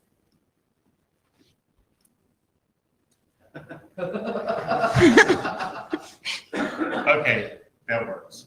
Whatever. Okay, yeah, so since last IETF, I made some changes. So I added the section about what to do if uplinks are flapping, because obviously, yeah, it would be probably a good idea of deprecate and undeprecate the prefixes every time uplink goes down. So probably something similar to BGP damping should be implemented. And I fixed some typos and a bit clarified the situation with intra-site communication in case of total uplink failures. So yeah, some systems definitely use preferred IPv6 addresses. At least some applications on some system I tested do use preferred IPv6 address if it's the only IPv6 address available. So it's not doing fallback to v4. But there are some suspicions that it might be actually application dependent. So the recommendation is if the site does require intra-site communication in case of multiple uplink failures, it may be worth considering either increasing number of uplinks or use ULAs or do something like that, yeah. But again, I think the goal of this draft is to provide recommendations for real small sites. We just need internet connectivity in most cases. If your topology is really complex, then yeah, probably it's not a solution you should be implementing as it is. So I have not received too many comments since the last update. And so I would like to ask working group, any suggestions to improve comments, or maybe shall we try the last call? Because I know people normally read draft when they're in the last call. And I really want you to read this draft. Thoughts? Thank you. Tim Jones, so I read this and I think it's some of the improvements you made are good. I think it was good in its previous state, so I'd very much like to see it advance. I think it's very useful. You hear a lot of comments from people that want to do sort of tiny network multi-homing, that there are things that just don't work, and having this quite practical advice I think is really useful. Just one question from the 6434 update point of view. In there, I mean, part of this comes from section 5.5 not being widely implemented. So in 6434, we currently say nodes should implement section 5.5. Should we make that a must, do you think? So No, I think the multi-homed host RFC are already saying that host should track that information. Yeah, so I think should is good enough. But again, this particular draft, not the big one, which is 50 pages long in the routing working group, right, is something which documents current solution, which I can deploy right now, right here, right? Yeah, so if, I know it's not really a question about your draft because that kind of sidesteps that problem, but I'm just interested in your opinion as to whether we should leave that as a should or make it a must, since it'll be discussed tomorrow. I don't know, because I don't know if must is too strong, because I suspect there might be, I don't know, hosts. Well, would people do it if you say must? Would be really much different. What's the rationale of the IETF as a whole if you say, well, people do things if you say must? Well, generally speaking, when I use the word should, I'm saying I'd like to say must, but I think there's a case where you wouldn't want to do it. Yeah. And so now let me ask, are there cases where you wouldn't want to do that? Well, it would seem to me that you always would, unless you know the node will never be used in a multi-homed environment where it will have to pick between two exits and work well with two exits. Maybe that's something to discuss in 6 months more. But while Jen was up there, and in this draft it says part of the rationale of this draft is that 5.5 isn't widely implemented, then that's chasing the problem up. Okay. So you go ahead. I need to. Lorenzo Curry, yeah, Joe, let's go for last call, ship it, get it done. The only thing that I would add to the document if possible, but don't hold it up for that, is to explain how this is basically equivalent to IPv4 plus NAT, because I think the failure modes are either exactly identical or pretty much almost the same. And so it's true that this doesn't do perfect multi-homing, but neither does NAT, right? In V4. So, we don't have, I don't think it has a section about this. So I think, I can remember if I copied it from the bigger draft saying like in V4 you solve it with NAT, in V6 because we do not want to do NAT, we're trying to find a similar solution. Okay. You're right. I think it's worth pointing out that even like when you solve it with NAT, a bunch of stuff doesn't work. Yeah, and session it's the does same not say, stuff that doesn't work here. That's okay. that's the only thing. Okay, I have a section for like solution limitations. I think I'll just add the session there. These That, are the same, yeah. It doesn't save your TCP session, for example, in case of failure, but neither do not. Yeah, okay. Yeah, because I think the goal of this was to say, look, this is actually possible today if the network supports it, and just another thing about this sort of 5.5, I can't remember. I mean, like this is sort of swapped out in my memory, but I think we talked about that a long time ago. You and I, Jen, about whether 5.5 needed to be a must. I think that the conclusion that I had at least was that because 5.5 doesn't exist right now in most hosts, basically what we're down to is we have to change the hosts anyway. And if we change the hosts anyway, 5.5 isn't actually the best thing that we need to do. There need to be better things, I think. Right now I can't remember what the better thing was going to be, but I think... Yeah, I think we had some discussion at Berlin. Yeah, so probably by the time when we can get 5.5 and a significant number of hosts, we might be able to do something. I don't like MPVD or something. Like right. Yeah. So that was it. Basically, if we were doing right, exactly. So if we were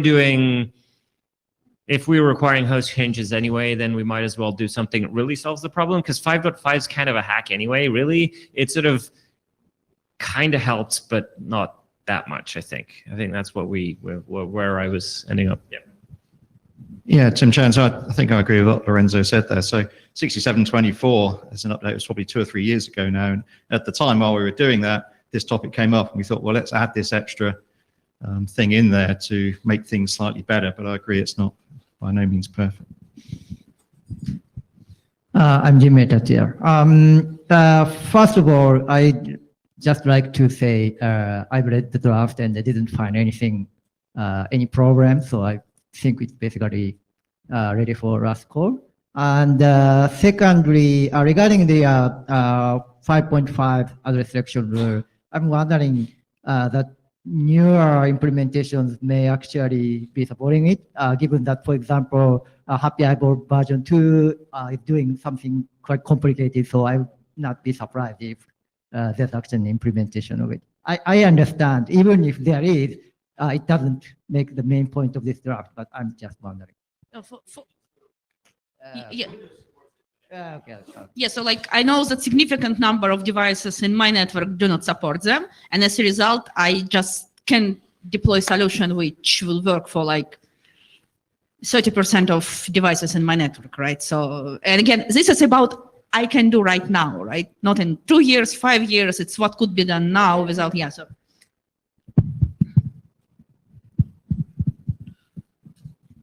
This is Barbara. I did look it over and I think it should go to last call. I liked it.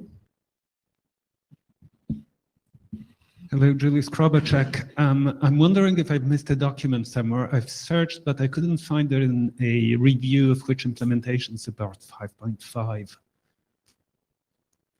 Which implementation support 5.5? Has anyone done the work of finding out? I think Windows supports it. Yeah, Windows Only support. Windows? Yeah. Yeah, I like. Okay, but a list of I know implementations which do not. Yeah. And I know. Yeah. Okay, that answers my It's, question.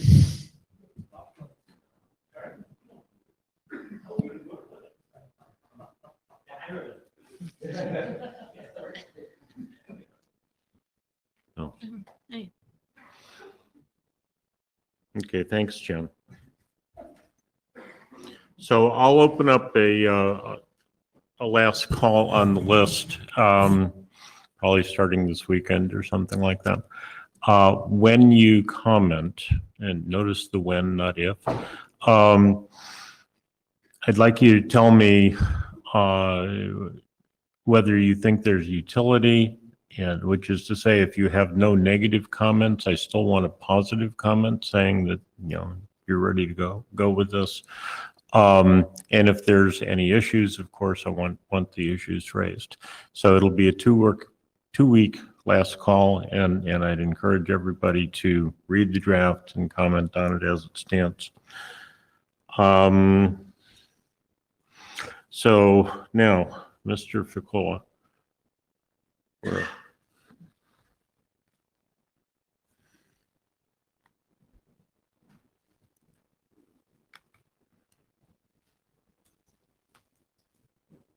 Tell me this is working. Yes, it works. Thank you. Okay, hi. This is a presentation about the application of alternate marking method to IPv6 scenarios.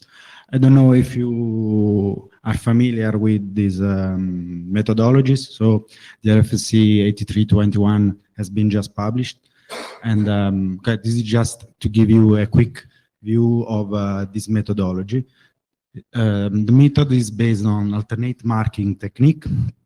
So we can use 1 bit, 2 bit, or the change between 2 values, for example, the label we can use. And so the packet mark is changed between 2 values or 2 bits, so red and blue. When the red packet counters are running, the blue counters are still, and vice versa. In this way, you can take the counters in the following marking interval in order to have the number of packets of the previous block. So in this way, the packet loss calculation is very simple because you can compare the number of packets for each block that is identified by a color. Also, delay and delay variation can be measured. What are the main strengths of this methodology? So it works on real production traffic, so there is no injection of synthetic traffic. It works even in case of out of sequence. In fact, if you have reordering at the edge of the batch, you can take the counter after a while in the following batch, so you don't have problem of reordering. And it can work on not synchronized network because the alternate marking change is a sort of auto-synchronization signal over your network, so you don't need a strict synchronization. And it works without OM packets, so the insertion of OM packets can give some issues because in case you lost OM packets or in case the OM packets get reordered, you cannot divide precisely traffic blocks. Instead, the alternation of traffic marking is very simple. So,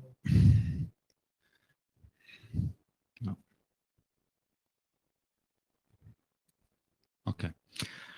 This is just to give you a look of some RFC 8321 application in IETF. So we have some use case in beer, in Geneva, NSH. As I mentioned before, the use of RFC 6374 with the alternation of the synonymous flow label for the application of marking method. There is also a variation of the alternate marking in quick protocol. That is the spin bit application. Okay, this is some few words about how we can use the marking method to measure the delay. So the single marking method is based on the use of one bit that can be changed. And regarding the packet loss, I mentioned before how it works. Regarding the delay, we can use the first or last packet of a batch as a time reference for our delay calculation. But okay, this does not work in case it's sensitive to packet loss and packet reordering, because if the first packet of your batch get reordered or has been lost, the same packet is not the same for the next router. So you can have this kind of problem. An alternative could be to use the average packet delay calculation that can be done by calculating the average timestamp for each batch, and by comparing the average timestamp between two measurement points, you can calculate the mean delay, the average delay. Also, average delay variation is possible. We would suggest to use the double mark method because can avoid some packet loss and out of order issue that we have with the single mark method, because we use the L flag to create the first marking batches for packet loss calculation, and you use another flag to select some set of special packets that are dedicated for the delay measurement. So these demarked packets are fully identified over your network and can be used for the delay calculation. There is also a variation of this methodology that is called multiplexing alternate marking, that use the 0 flag in 1 bit batch and vice versa. So in this case, you can use the previous bit in the current batch. But the problem of this method is that you need 2 bits. Okay, the multiplexing variation, you need just 1 bit. So in general, we can consider the use of 1 bit or 2 bit, depending on the case.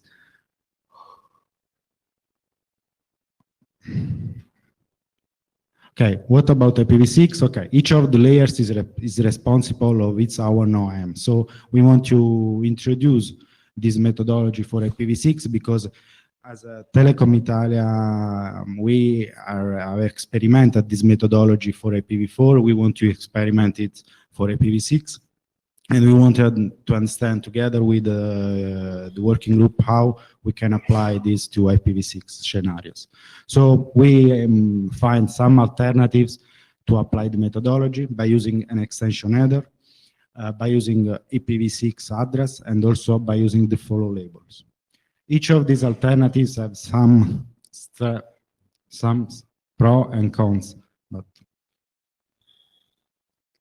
okay. For example, if you want to use an extension header to include the marking field, we should use an existing encapsulation header, or we should reuse, or we should define a new encapsulation header.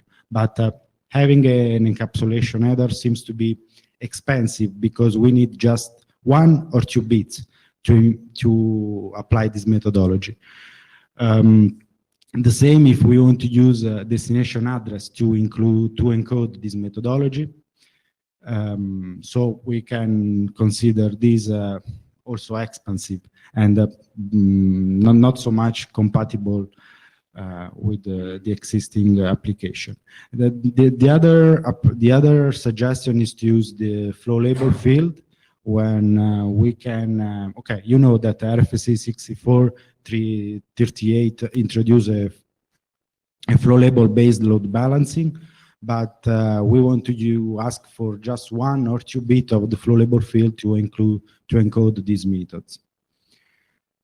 We got some discussion on V6OPS mailing list. Okay. Okay, there are some points of discussion that were raised. For example, regarding the flow label application, if we want to use 1 or 2 bits, does 18 or 19 bits be enough for the entropy? So this is the first question that we should address. Could the flow label be overloaded? So because it will be used both for marking, both for OM and for entropy and for load balancing. We should use an op by op or destination option extension. Otherwise, we can add this marking field to an existing encapsulation header, or we can define a new one. It's better, in my opinion, to reuse an existing encapsulation header, because if we need just 1 or 2 bits, it's not so useful to introduce a new one. There is also another possibility to use an extensible encapsulation that we are also working in MVO3 to introduce 2 bits for marking. So this can be also reused in IPv6 scenarios. And okay, the other point was about the intended status of this draft, that can be standard, informational, or experimental. So there is some discussion also about this. As a next step, we want to find an agreed solution for the application of this methodology. We want to add a multi-point use case that is a work in progress also in IPPM, that we want to extend also to IPv6 scenario. Okay, and question and comment are welcome. Okay, let me ask some questions here. When you say adopt by working group, is that V6OPS, 6-man? Who do you want to adopt this? Okay, we first present this draft in spring, then in V6OPS. I think that this can be the right place, but we should have also another presentation in 6 months. So right. I don't know. I want also your suggestion about what is the right place to move forward. Okay, well, I believe your conversation in 6-man this afternoon will be about where to put the bits. So I would suggest we defer that discussion to 6-man. Here, the real question is operational issues. So Tim? Yeah, Tim Chan. So I read or scanned through 8321 just now. That seems to be an experimental RFC, just probably worth noting that, rather than a proposed standard. And it seems that the only implementation you have, or the test you've done, is with using DSCP within a single domain. So again, just for the context of what we're discussing here. And I think, yeah, in 6-man, the obvious concerns will be that the revised flow label spec says, I think you can only set the flow label to essentially a random per flow value if it arrives with a 0 value. So I suspect lots of hosts are already setting flow labels, so your ability to remark that may be limited. And then there's the obvious extension header insertion questions that will come up. Yeah, in principle, it could be useful, but I think it's worth bearing in mind the status of this RFC at the moment and its limited deployment so far. Thank you. Yeah, there is this experimental, but there are also some applications that are really for example, I mentioned also the application to MPLS that I know that some vendors have implemented this for the RFC 6374 improvement for MPLS. So.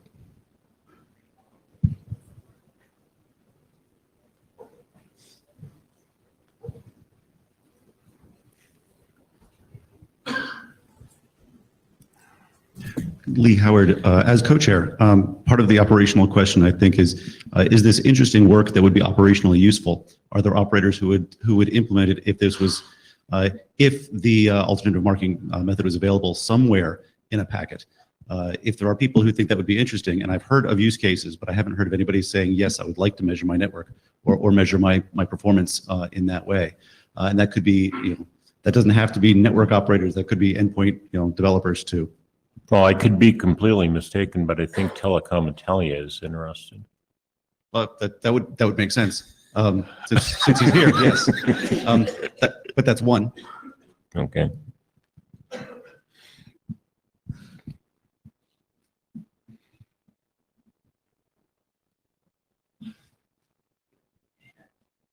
Thanks for the lead in, Lee. I'm not quite quick enough. As an enterprise operator, yes. Now, the devil may be in the details, and you're sitting right in front of me, so I'm going to talk to you more about this later, about how we would implement it. That would make a big difference to me. And but the general capability of this information would be very valuable to managing our networks. Thank you for the work. Thank you. So, Mikhail, did you catch his name? Yeah, okay. Mike Ackerman. Yeah. Okay. Other comments?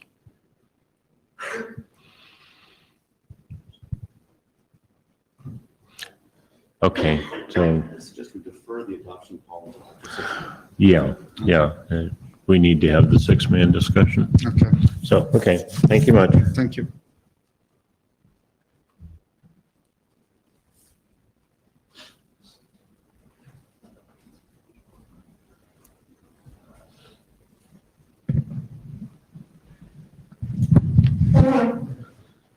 Oh, thank you. This button does it? Huh? This button does it? That button doesn't do anything that I've noticed. Oh. There's a version of this that has a light, they have the same button, but it That button should go does it. back. Okay, It should excellent. go back and forth. Okay. Ron Bonica, hatless, penniless.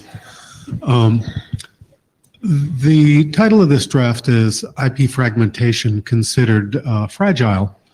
It used to be entitled IPv6 Fragmentation Considered Fragile, but one of the co-authors, Bob Hinden, pointed out that most of the criticisms we raise against IPv6 fragmentation are equally applicable to IPv4, so we made it slightly more general.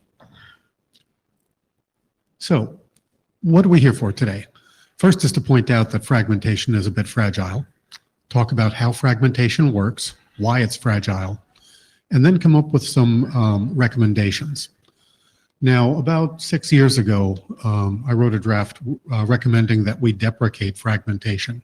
We're not trying to do that today. We can't deprecate fragmentation. But what we would like to do is point out the problems and encourage protocol developers to wean themselves off their dependence on fragmentation. Make them use it less and less and less, so the problems will be less and less evident. It's not about deprecation, it's about weaning the community off of fragmentation. So, there are a couple terms that we need to know before we can even have the conversation. We need to know what MTU is, we need to know what the minimum link MTU is. Everybody knows for IPv6, it's 1280.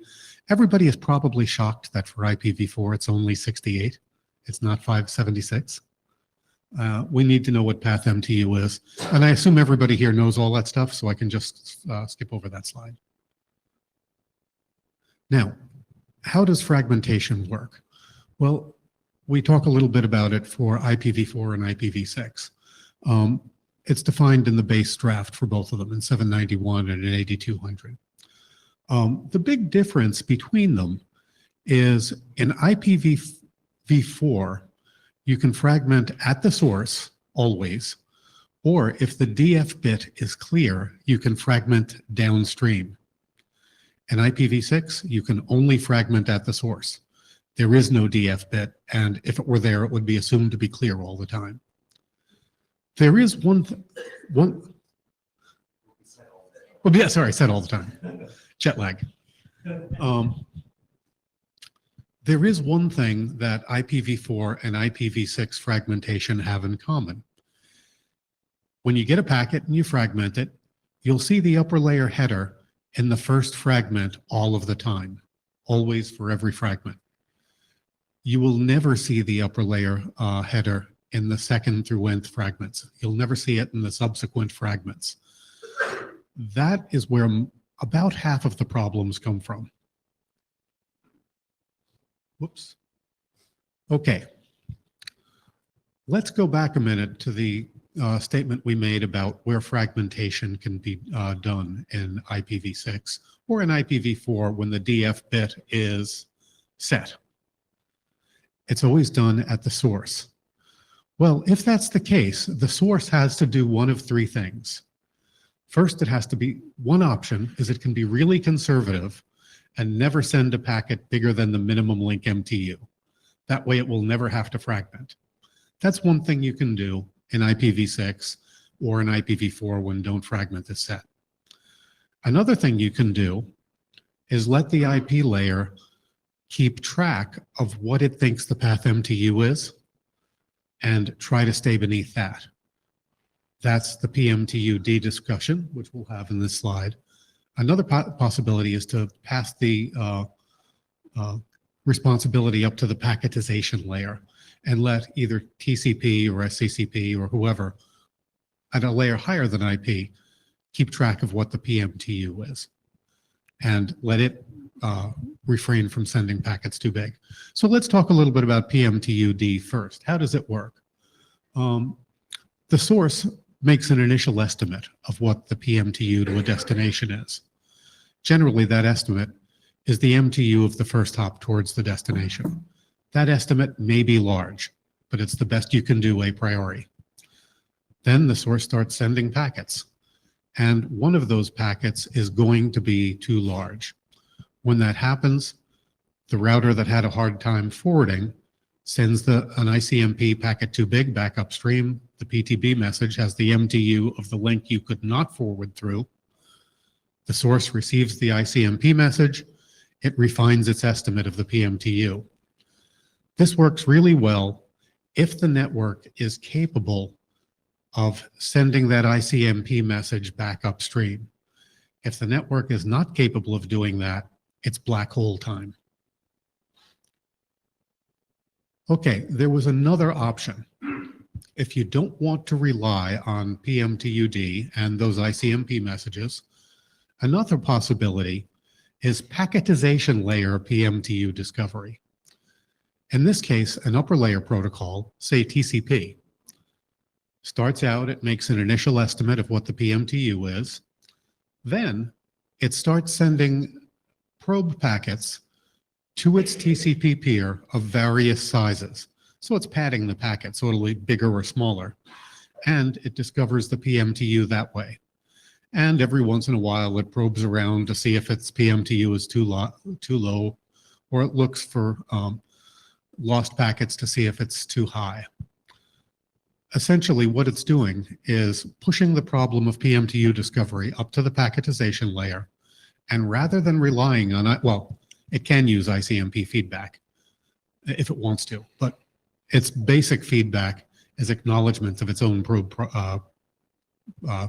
packets. So we kind of know the state of the world now. So I said IP fragmentation is fragile. Why did I say that?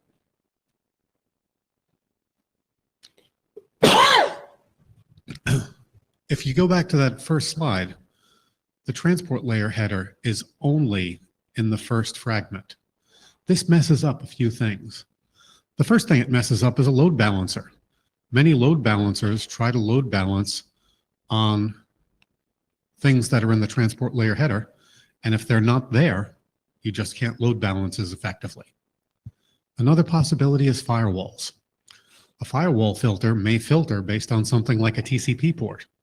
If you're a stateless filter, you're not reassembling the packet, you can configure your firewall filter in one of two ways, too permissive or too restrictive. Either way you go, you have a problem. Either you let in every subsequent fragment, which is too permissive, or you don't let any of them in, which is too restrictive. Then there are other middle boxes that have the same problem. Let's say your middle box is trying to, say, update a diffserv code point based on the TCP port. Well, how do you do that? if the TCP header is not in the fragment.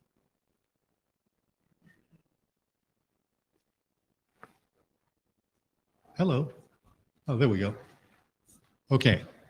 Now, there are also some well-known security vulnerabilities around IP fragmentation. And they've been documented for years. One of them is the overlapping fragment problem. You send two fragments, they overlap. Looked at individually, they pass the security policy, but when you reassemble the packet, one fragment overwrites another and you have something that wouldn't have passed the policy. Yes, you can prevent that by reassembling correctly, and there are RFCs that talk about how the correct reassembly should be done, but the firewall can't help you with it. You're relying entirely on the host that's doing the reassembly. There are resource exhaustion attacks like the Rose attack. We all know about those things. Another interesting problem is black holing due to ICMP loss. And I see Jeff Huston just walked in. He pointed out there are a couple of reasons for black holing due to ICMP loss. One is just somebody filtered ICMP. And that's a bad thing. They shouldn't. There are RFCs that say they shouldn't. But there are times when you have the problem and you can't prevent it. For instance, let's say for a moment that I'm a DNS client and I send a DNS request to a server and I send it to an Anycast address. It goes through just fine. The server responds with a great big response, and its source address is an Anycast. It has a PMTU problem, and it's relying on ICMP message. An ICMP message gets sent to the Anycast address, and unfortunately, it's delivered to a different DNS server than the one who sent me the packet. Black hole time. Another problem is one that both Fernando and Jeff pointed out, that for some reason operators tend to filter fragmented packets. We don't know why, but they do. So given that we have this known fragility, what do we do? Well, one thing we can do is push the problem up to the transport layer. Now for TCP, that's done. We have PLPMTU, and it is defined for TCP, and it works, and that will get you out of the problem. You won't be relying on fragmentation. For some other protocols, SCCP, DCS, I'll get it right. There's a draft Fairhurst that's working in the TSV working group that's hitting a bunch of other protocols. I hear that there is another draft in TSV talking about a way to do fragmentation at the UDP level. So UDP will be able to fragment and won't rely on IP fragmentation. All that stuff is good, and this draft is encouraging that, if not mandating it.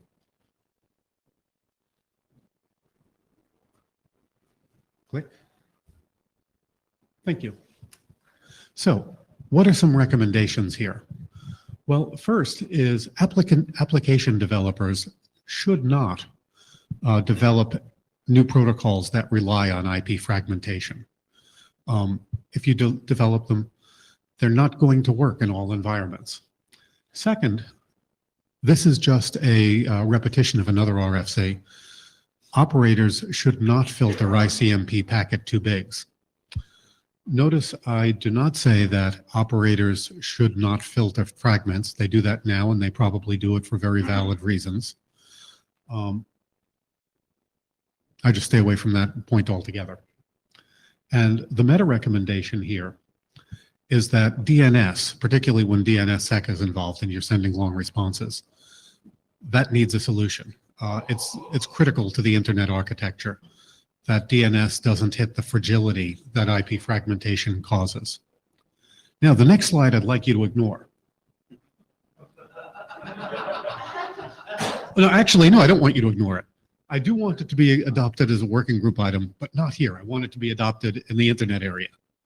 Okay, and I see a queue of friendly faces at the line. And I'm actually going first. Michael Abrahamson. So the network operator recommendation, I think it should actually say you must configure a network to make path MTU discovery work. That recommendation is not strong enough when it comes to, because there are plenty of scenarios where no ICMP is ever generated at all. It's not about filtering it.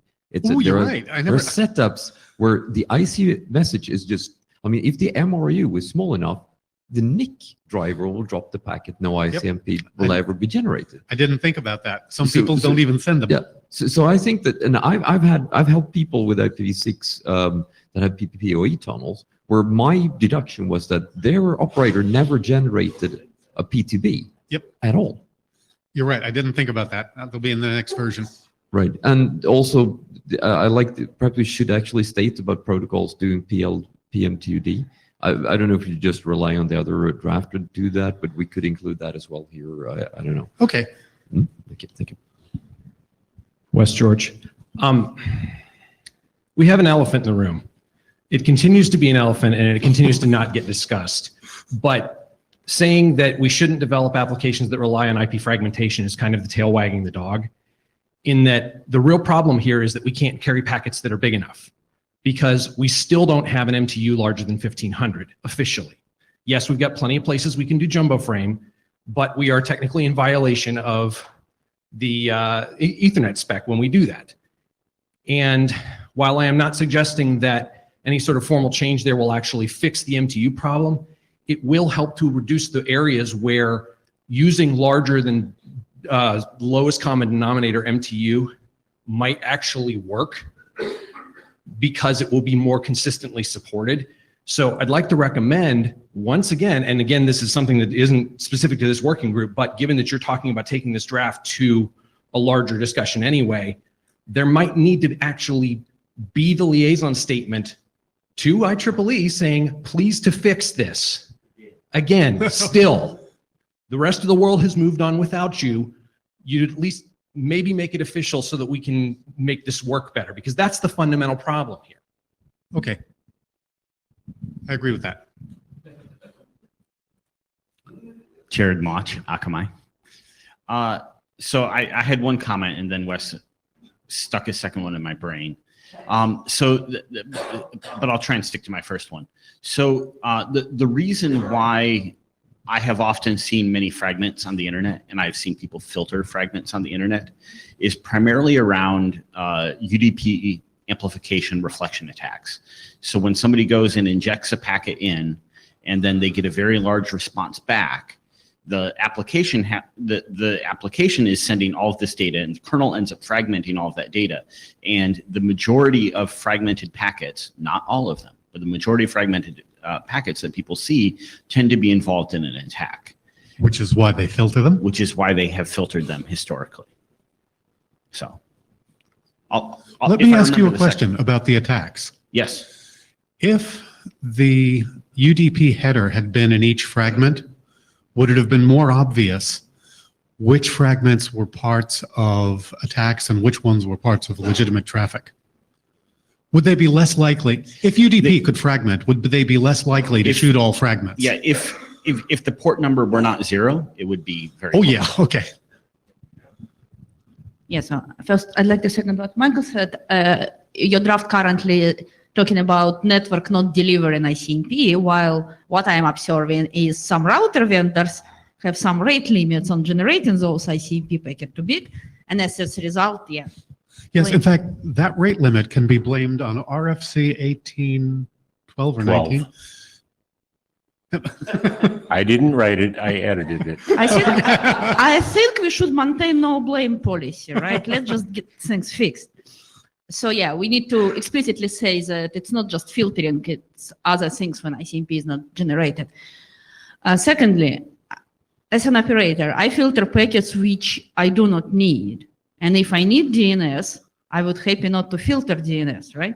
So I believe maybe it would be a nice recommendation to say network operators that they might consider not filtering fragments to and from their DNS servers. Well, how would you? Okay. Okay, you know it by It's address. quite well-known scenarios when some networks have their own DNS servers their clients using, right? And they know what those addresses are. It would not completely fix the problem, but it fixed part of it for a significant number of users. So I think it might be a nice recommendation there, not just, okay, because honestly, the main problem is DNSSEC, right? I do not care about ISPF. ISPF is running within the network. I normally control MTU, and to be honest, I have never seen, my experience may be limited, but I've never seen problem with MTU and ISPF except for misconfiguration. I'm sorry, did you say MTU on OSPF? Because I think you mentioned what is the second protocol which suffers from Okay, this. yeah, OSPF doesn't really have the Yeah. problem because Yeah. most implementations keep the Yeah. packet small. Yeah, so DNSSEC is the real problem. Yeah, he's currently, the- And again, we know most operators do not know at least some of the DNS IPs that they might consider not filtering, Mhm. right? So it might be a recommendation here as well. Okay. Julius Krobacek. So thank you very much. So as you mentioned, you repeat a few things that are in other RFCs and in other documents, but that could be a very helpful document because we keep seeing people who rely on fragmentation in their protocols, and it would be very helpful to have a document that you can show and tell people, look, I'm not going to explain it to you because some wiser people than me have explained it very well in this document. So I think it's a very good idea. Thank you. I do have some editorial comments. So one is that I'm not quite sure.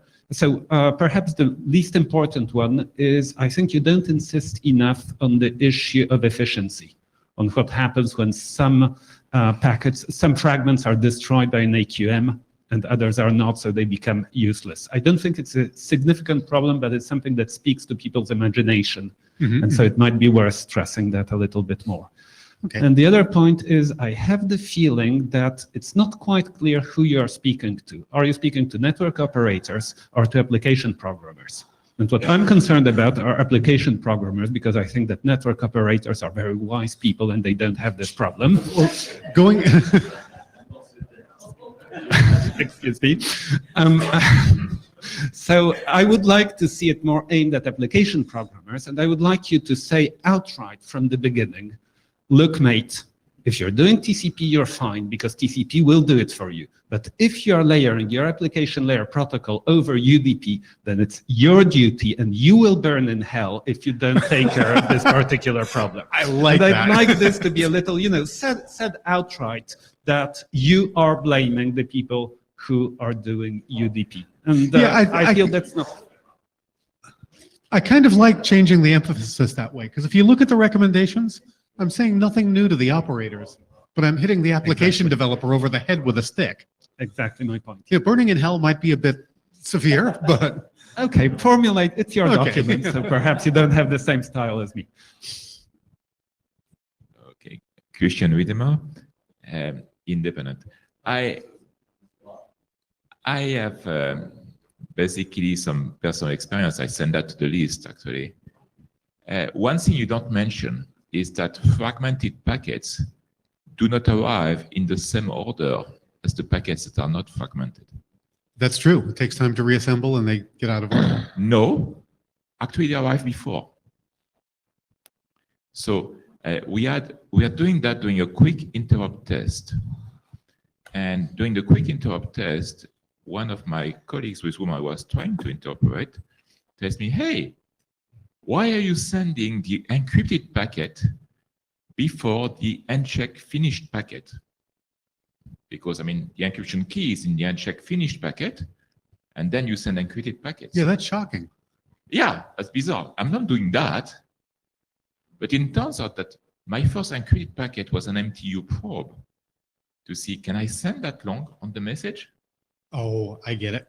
Yep. And then what happens is that something in the path, it's probably some thing in the Linux kernel, it might have been a first hop router, decided to split the packet in two because that MTU probe was obviously too long for the network. And so the first half of the and when they do that, they actually do some bizarre things. But long story short, because they don't have the same port numbers and all that, they don't go in the same hash buckets in your load balancers. And because of that, they can very well arrive before the other packets. or after, or any time in between. And so that's one of the things that you might want to mention there. Yeah. And then you have also the fact that guys like me, it's well to say that application layer providers shall not depend on IPv6 fragmentation. We don't. In fact, we don't want to. But have you observed that there is no such thing as an IPv6 don't fragment bit in the header? It's on by default. Yeah, Yeah, it's on by default, and it's then ignored by default by your kernel or by your home gateway. No, it's not the API. It's not the API. No, I can disable that on Linux by using the API, and I'm doing that now, clearly. But I cannot disable that on the home gateway. Oh yes, they do. Oh yes, they do. Some do, absolutely. That's a violation of the standards, right? You know, I'm programming on the network I have, not the network I wish I have. Maybe we should.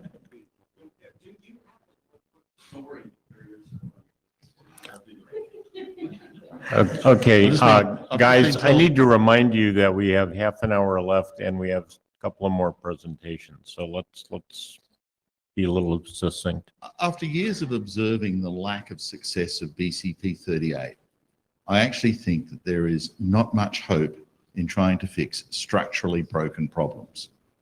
There is no doubt right now in the V6 network, the chances of getting a fragmented packet through the network, for whatever reason it got fragmented, to any arbitrary destination, your chances are about 60% success rate.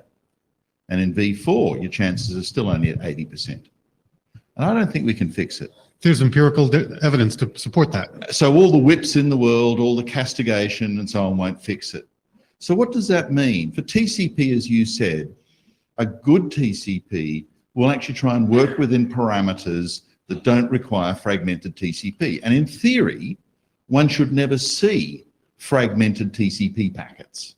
Certainly in V6, because it can't happen on the fly, you should never see it. What about UDP? And again, someone said, you know, it's the DNS. And that's true, largely, that the big packets and DNSSEC go together.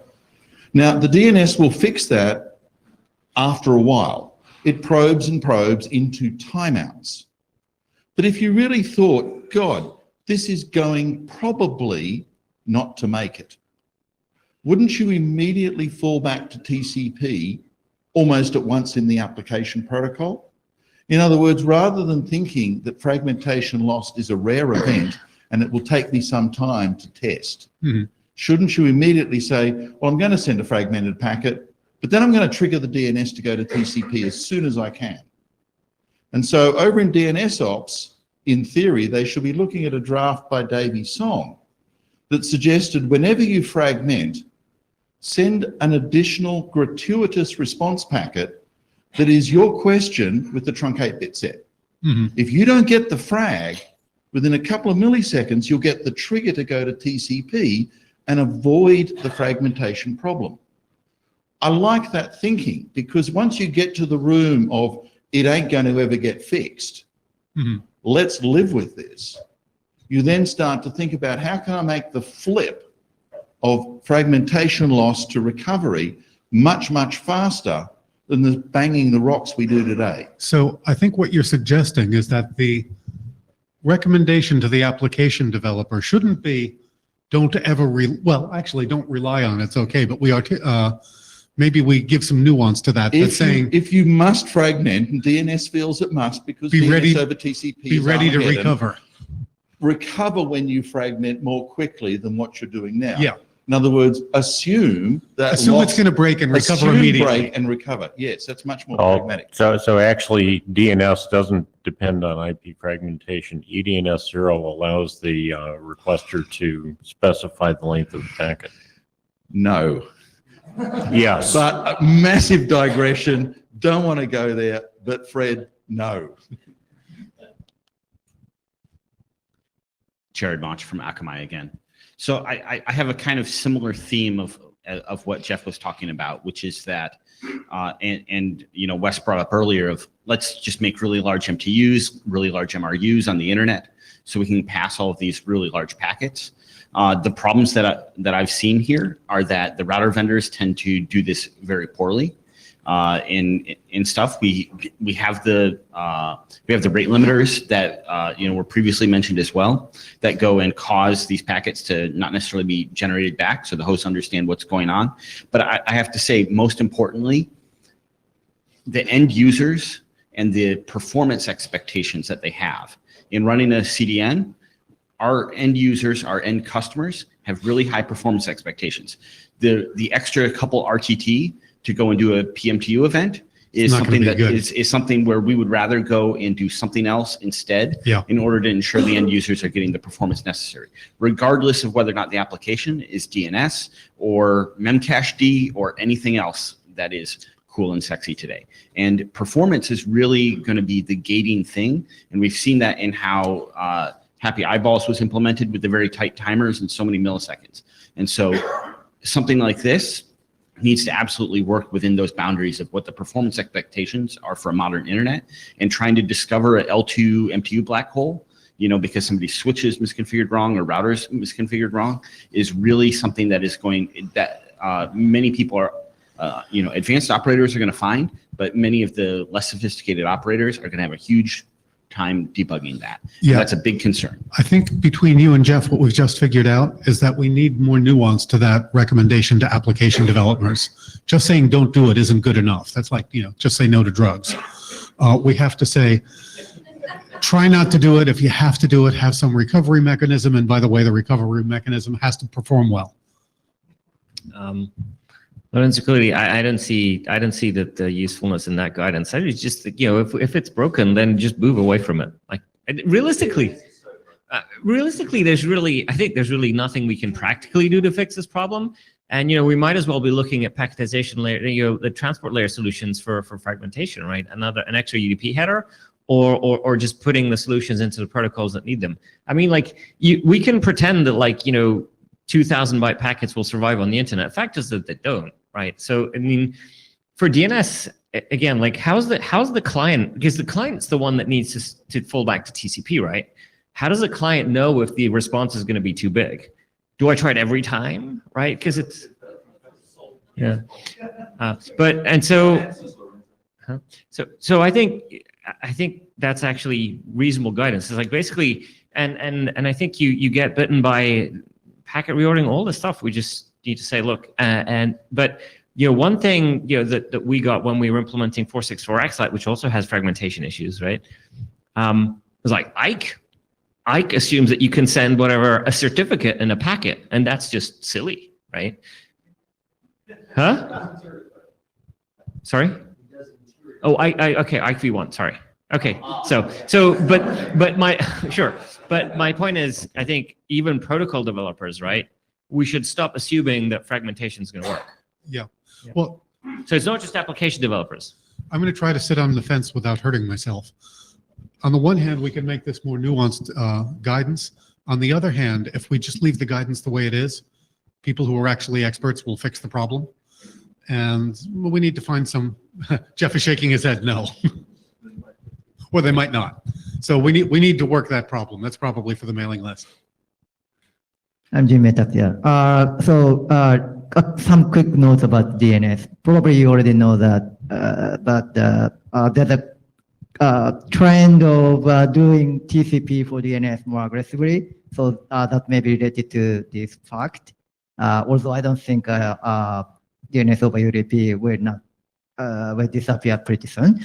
And secondly, there's a proposal of doing the application layer fragmentation for DNS several years ago, and I think it's dead, but if you're interested in it, I'll send the link to you. Yes, please. And finally, Jeff is right, eDNS 0 doesn't solve this problem. Thank you. And thank you all. Okay, Jordy, we've got about 20 minutes, so sorry. Sorry.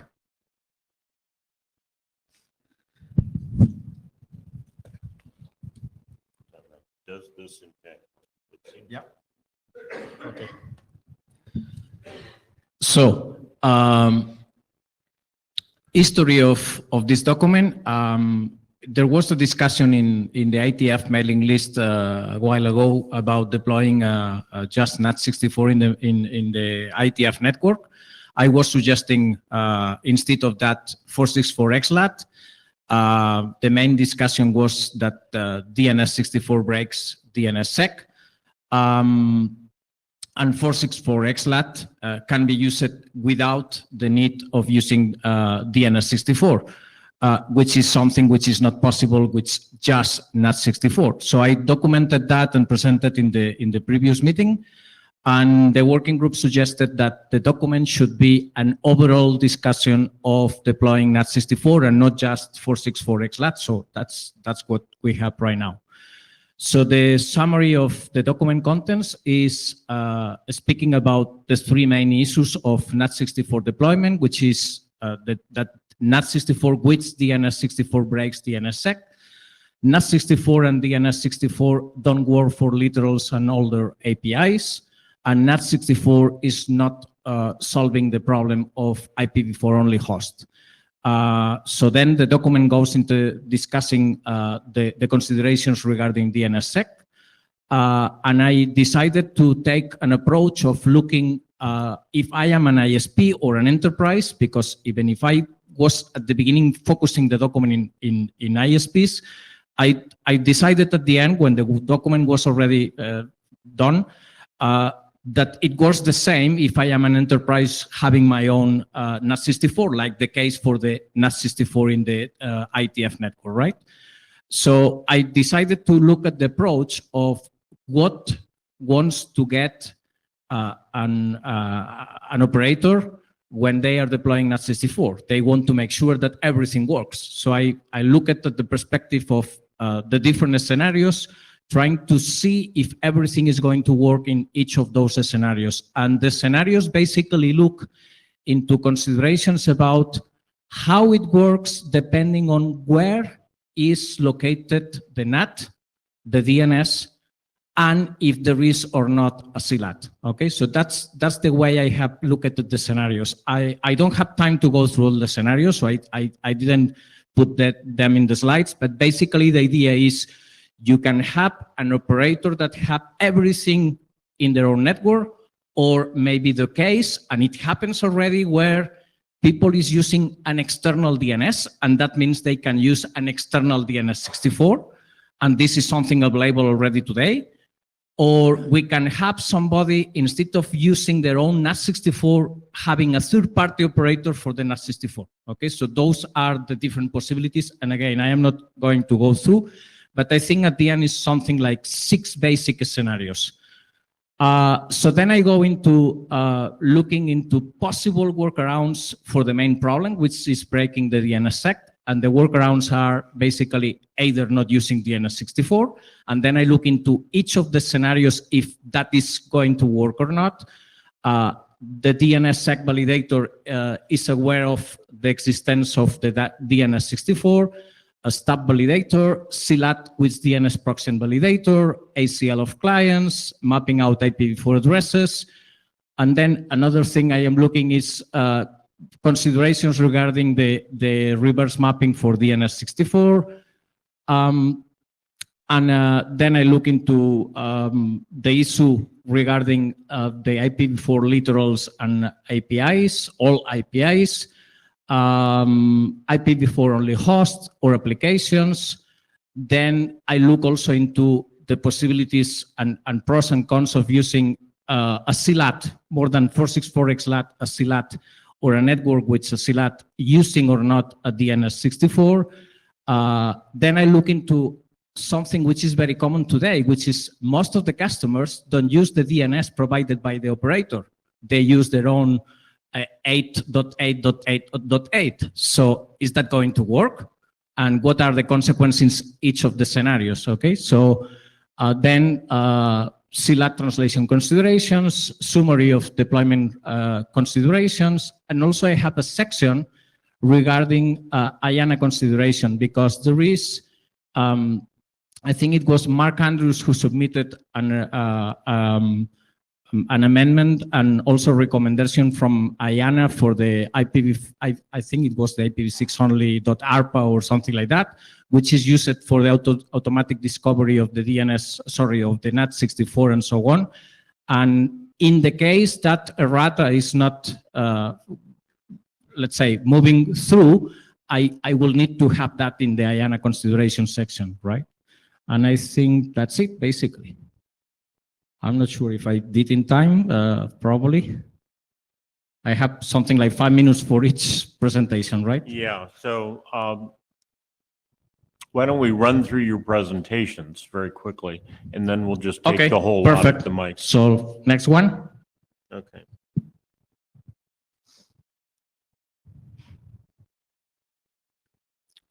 Okay, so similar situation here. I presented this document long while ago. Actually, I started to work in this in 2006.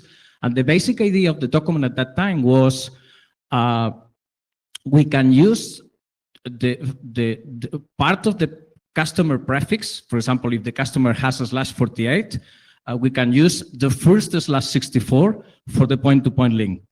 Actually, when I did the slides in the previous presentation in Singapore, I make a mistake here. I said that 31% of operators were using that. I took the wrong number. It's actually 69% of operators who answered my survey, and I got already more than 1,600 answers. So it's a big representation of who is deploying IPv6 worldwide using that. And there was also a document from the HCPv6 prefix delegation in 2012, which is actually supporting the way to do this. Okay, so in the previous meeting, not 101, it was 100. The working group told me basically, instead of working in only this, why you don't broaden the scope of the document to look into all the possible ways to deploy the point-to-point links. So that's what I did. Summary of the document is I start refreshing about 6164. This is recommending somehow using 127, but it's not actually saying it's the only way. It's more a recommendation for router vendors to make sure that they support that, okay? Then I start talking about the different prefix size choices. So I review what it says in RFC 7608, which is basically is a parameter, the prefix length. So we could perfectly use /64, 127, 126, other choices, and also why not allocate /64 and just use 127, okay? There is actually a document that we developed in RIPE, which is RIPE 690, I think is the number, where we have actually looked into some of these issues, not all of them, but the document is also looking in issues that are not part of this document. So I just basically look at that document and follow what we have decided, and that document has authors from all the regions and got consensus from operators in all the regions. Then I look into numbering choices, like using global unicast addresses, using ULAs, using unnumbered. I look also into prefix pool choices, like we can just use, like we typically do in IPv4, a different pool for the point-to-point links, or we can use, as I mentioned in the first slide, a /64 from the customer prefix, and then I look into the details of that. Now it's stuck. Fred, can you? Yeah. If anyone has not seen the survey, all the numbers I have used, all the percentages I have used it in the document and in the slides come from this survey. I think the last version of my survey presentation was done here in London about a couple of months ago in the UK North. So you can find that complete set of slides. But these are the figures of what the people is using in terms of one prefix size, one prefix addressing type, and so on. I submitted on Sunday very early in the morning a new version. So now is 01 instead of 00. And these are the 3 changes I did. Basically, it's editorial text and some recommendations that I think it was Brian Carpenter sent to the list. And I think that's it. So you can go to the next one.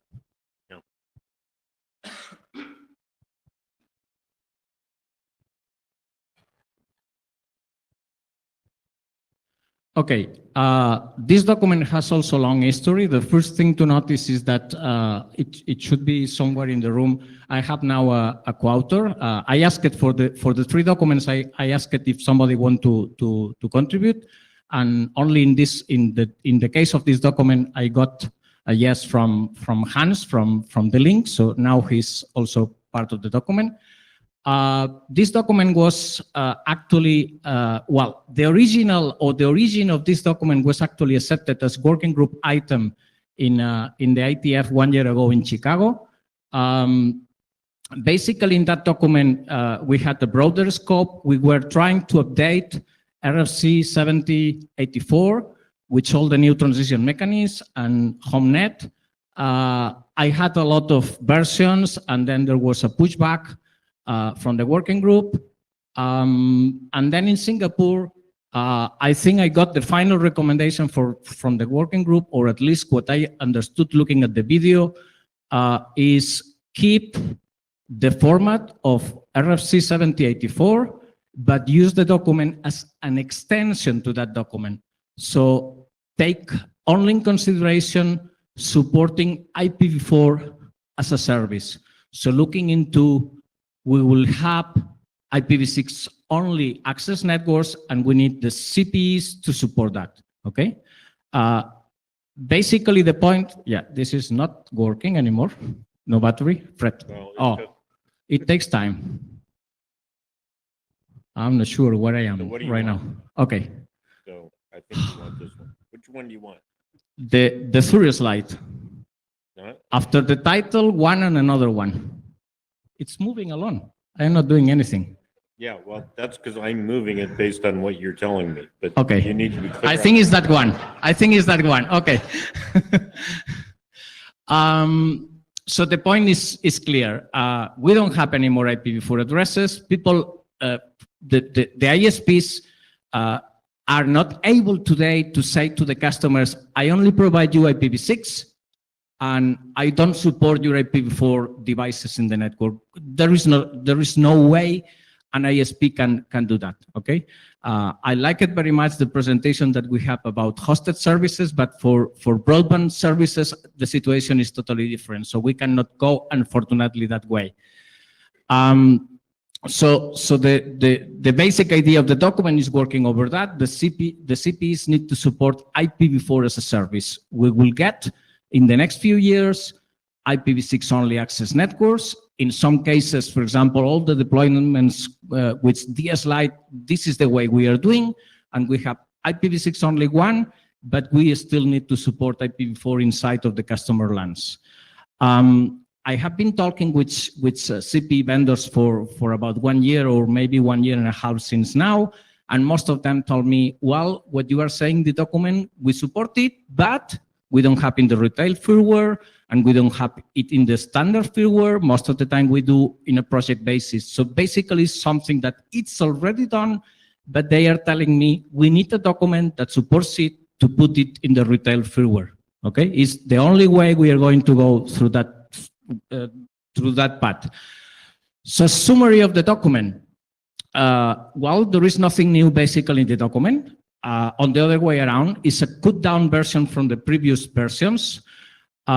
Basically, the document is looking only as an extension, so they must support RFC 7084, and in addition, using the same style as RFC 7084, if you want to support this transition mechanism, do this and this. If you support this transition mechanism, do that and that. I think Barbara actually said that from one of the previous documents. That was the scope of the document, and we just did the same.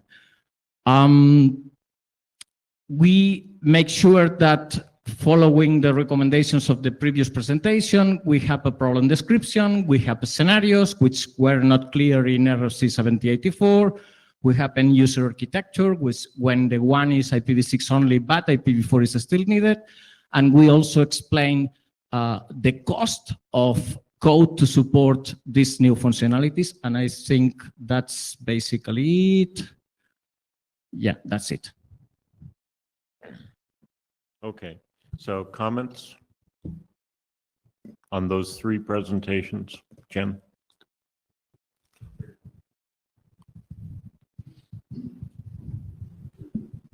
Jen Linkova. Comment on, I looked at NAT64 document and I got totally confused because I read it as don't even try. It might be just me, but looking at your scenarios and the things and how you describe what's not going to work, you'll scare people away. And I do not think it's a fair approach because we do not know a number of scenarios when it does work, right? And regarding DNSSEC problem, I wonder if it's a time to look at this from another perspective and just clearly say, okay, if you deploy DNSSEC, you have to deploy IPv6. DNSSEC has dependencies. If you care about security in your DNS, you need to make sure you have quad A's in your zone. Done. Totally agree with you. No, I'm talking about actually as a necessary trans part, which also needs to be solved. But all this like, oh my God, we cannot deploy DNS64 because of DNSSEC, or we cannot deploy DNSSEC because of DNS64. I think it should be just a requirement. In addition to configuring all this stuff for creating all these keys in your zone, you also need to add quad A records.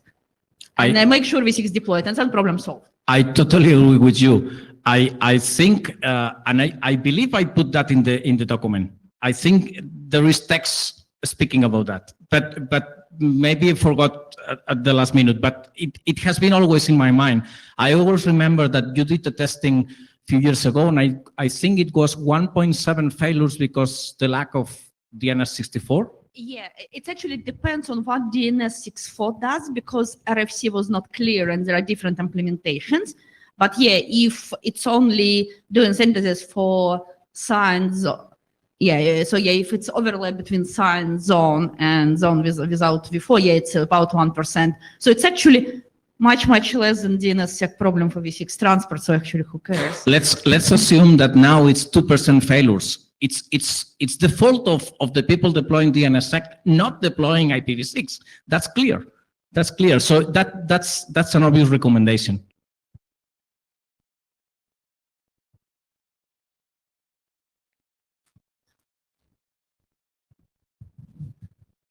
Barbara Stark. I did go through the transition technology document.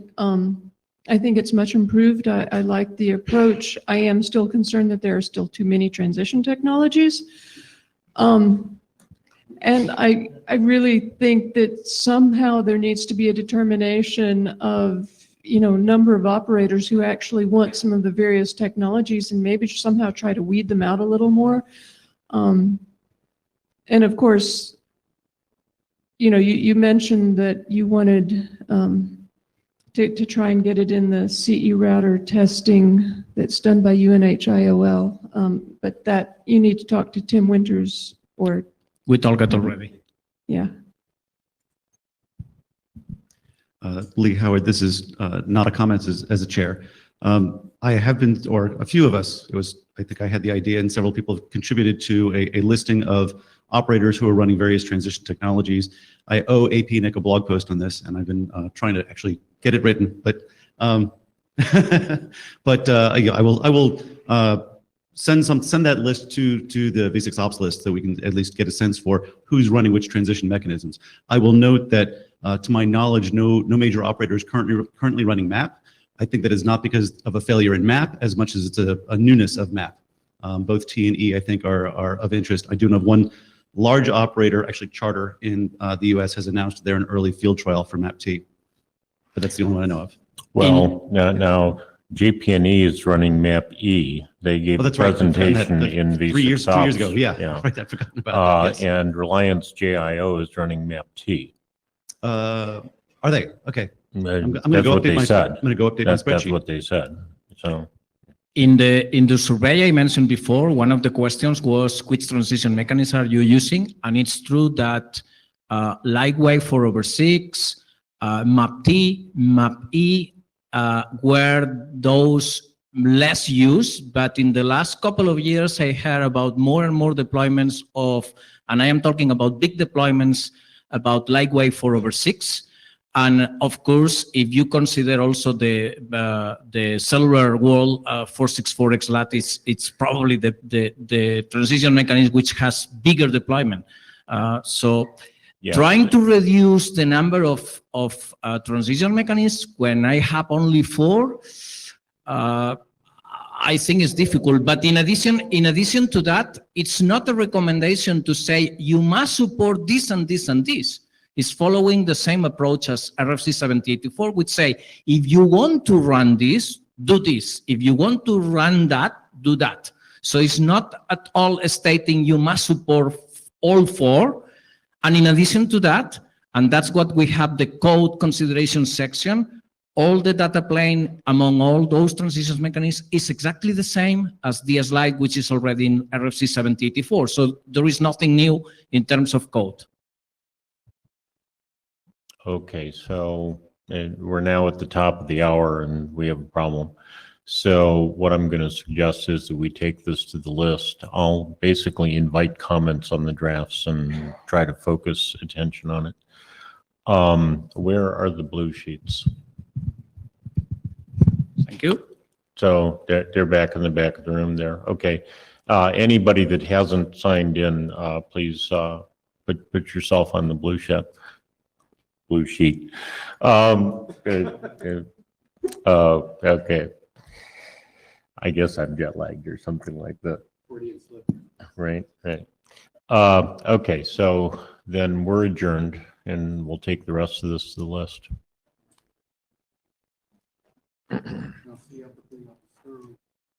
Sorry? Right, and where is that?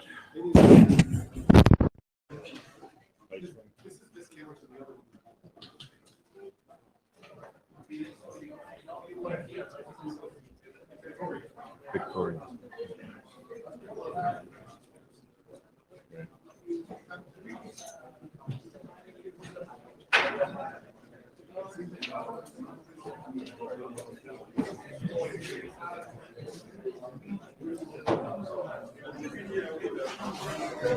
Point was I was looking if I had a USB extension cable so you could put the receiver a bit closer to them.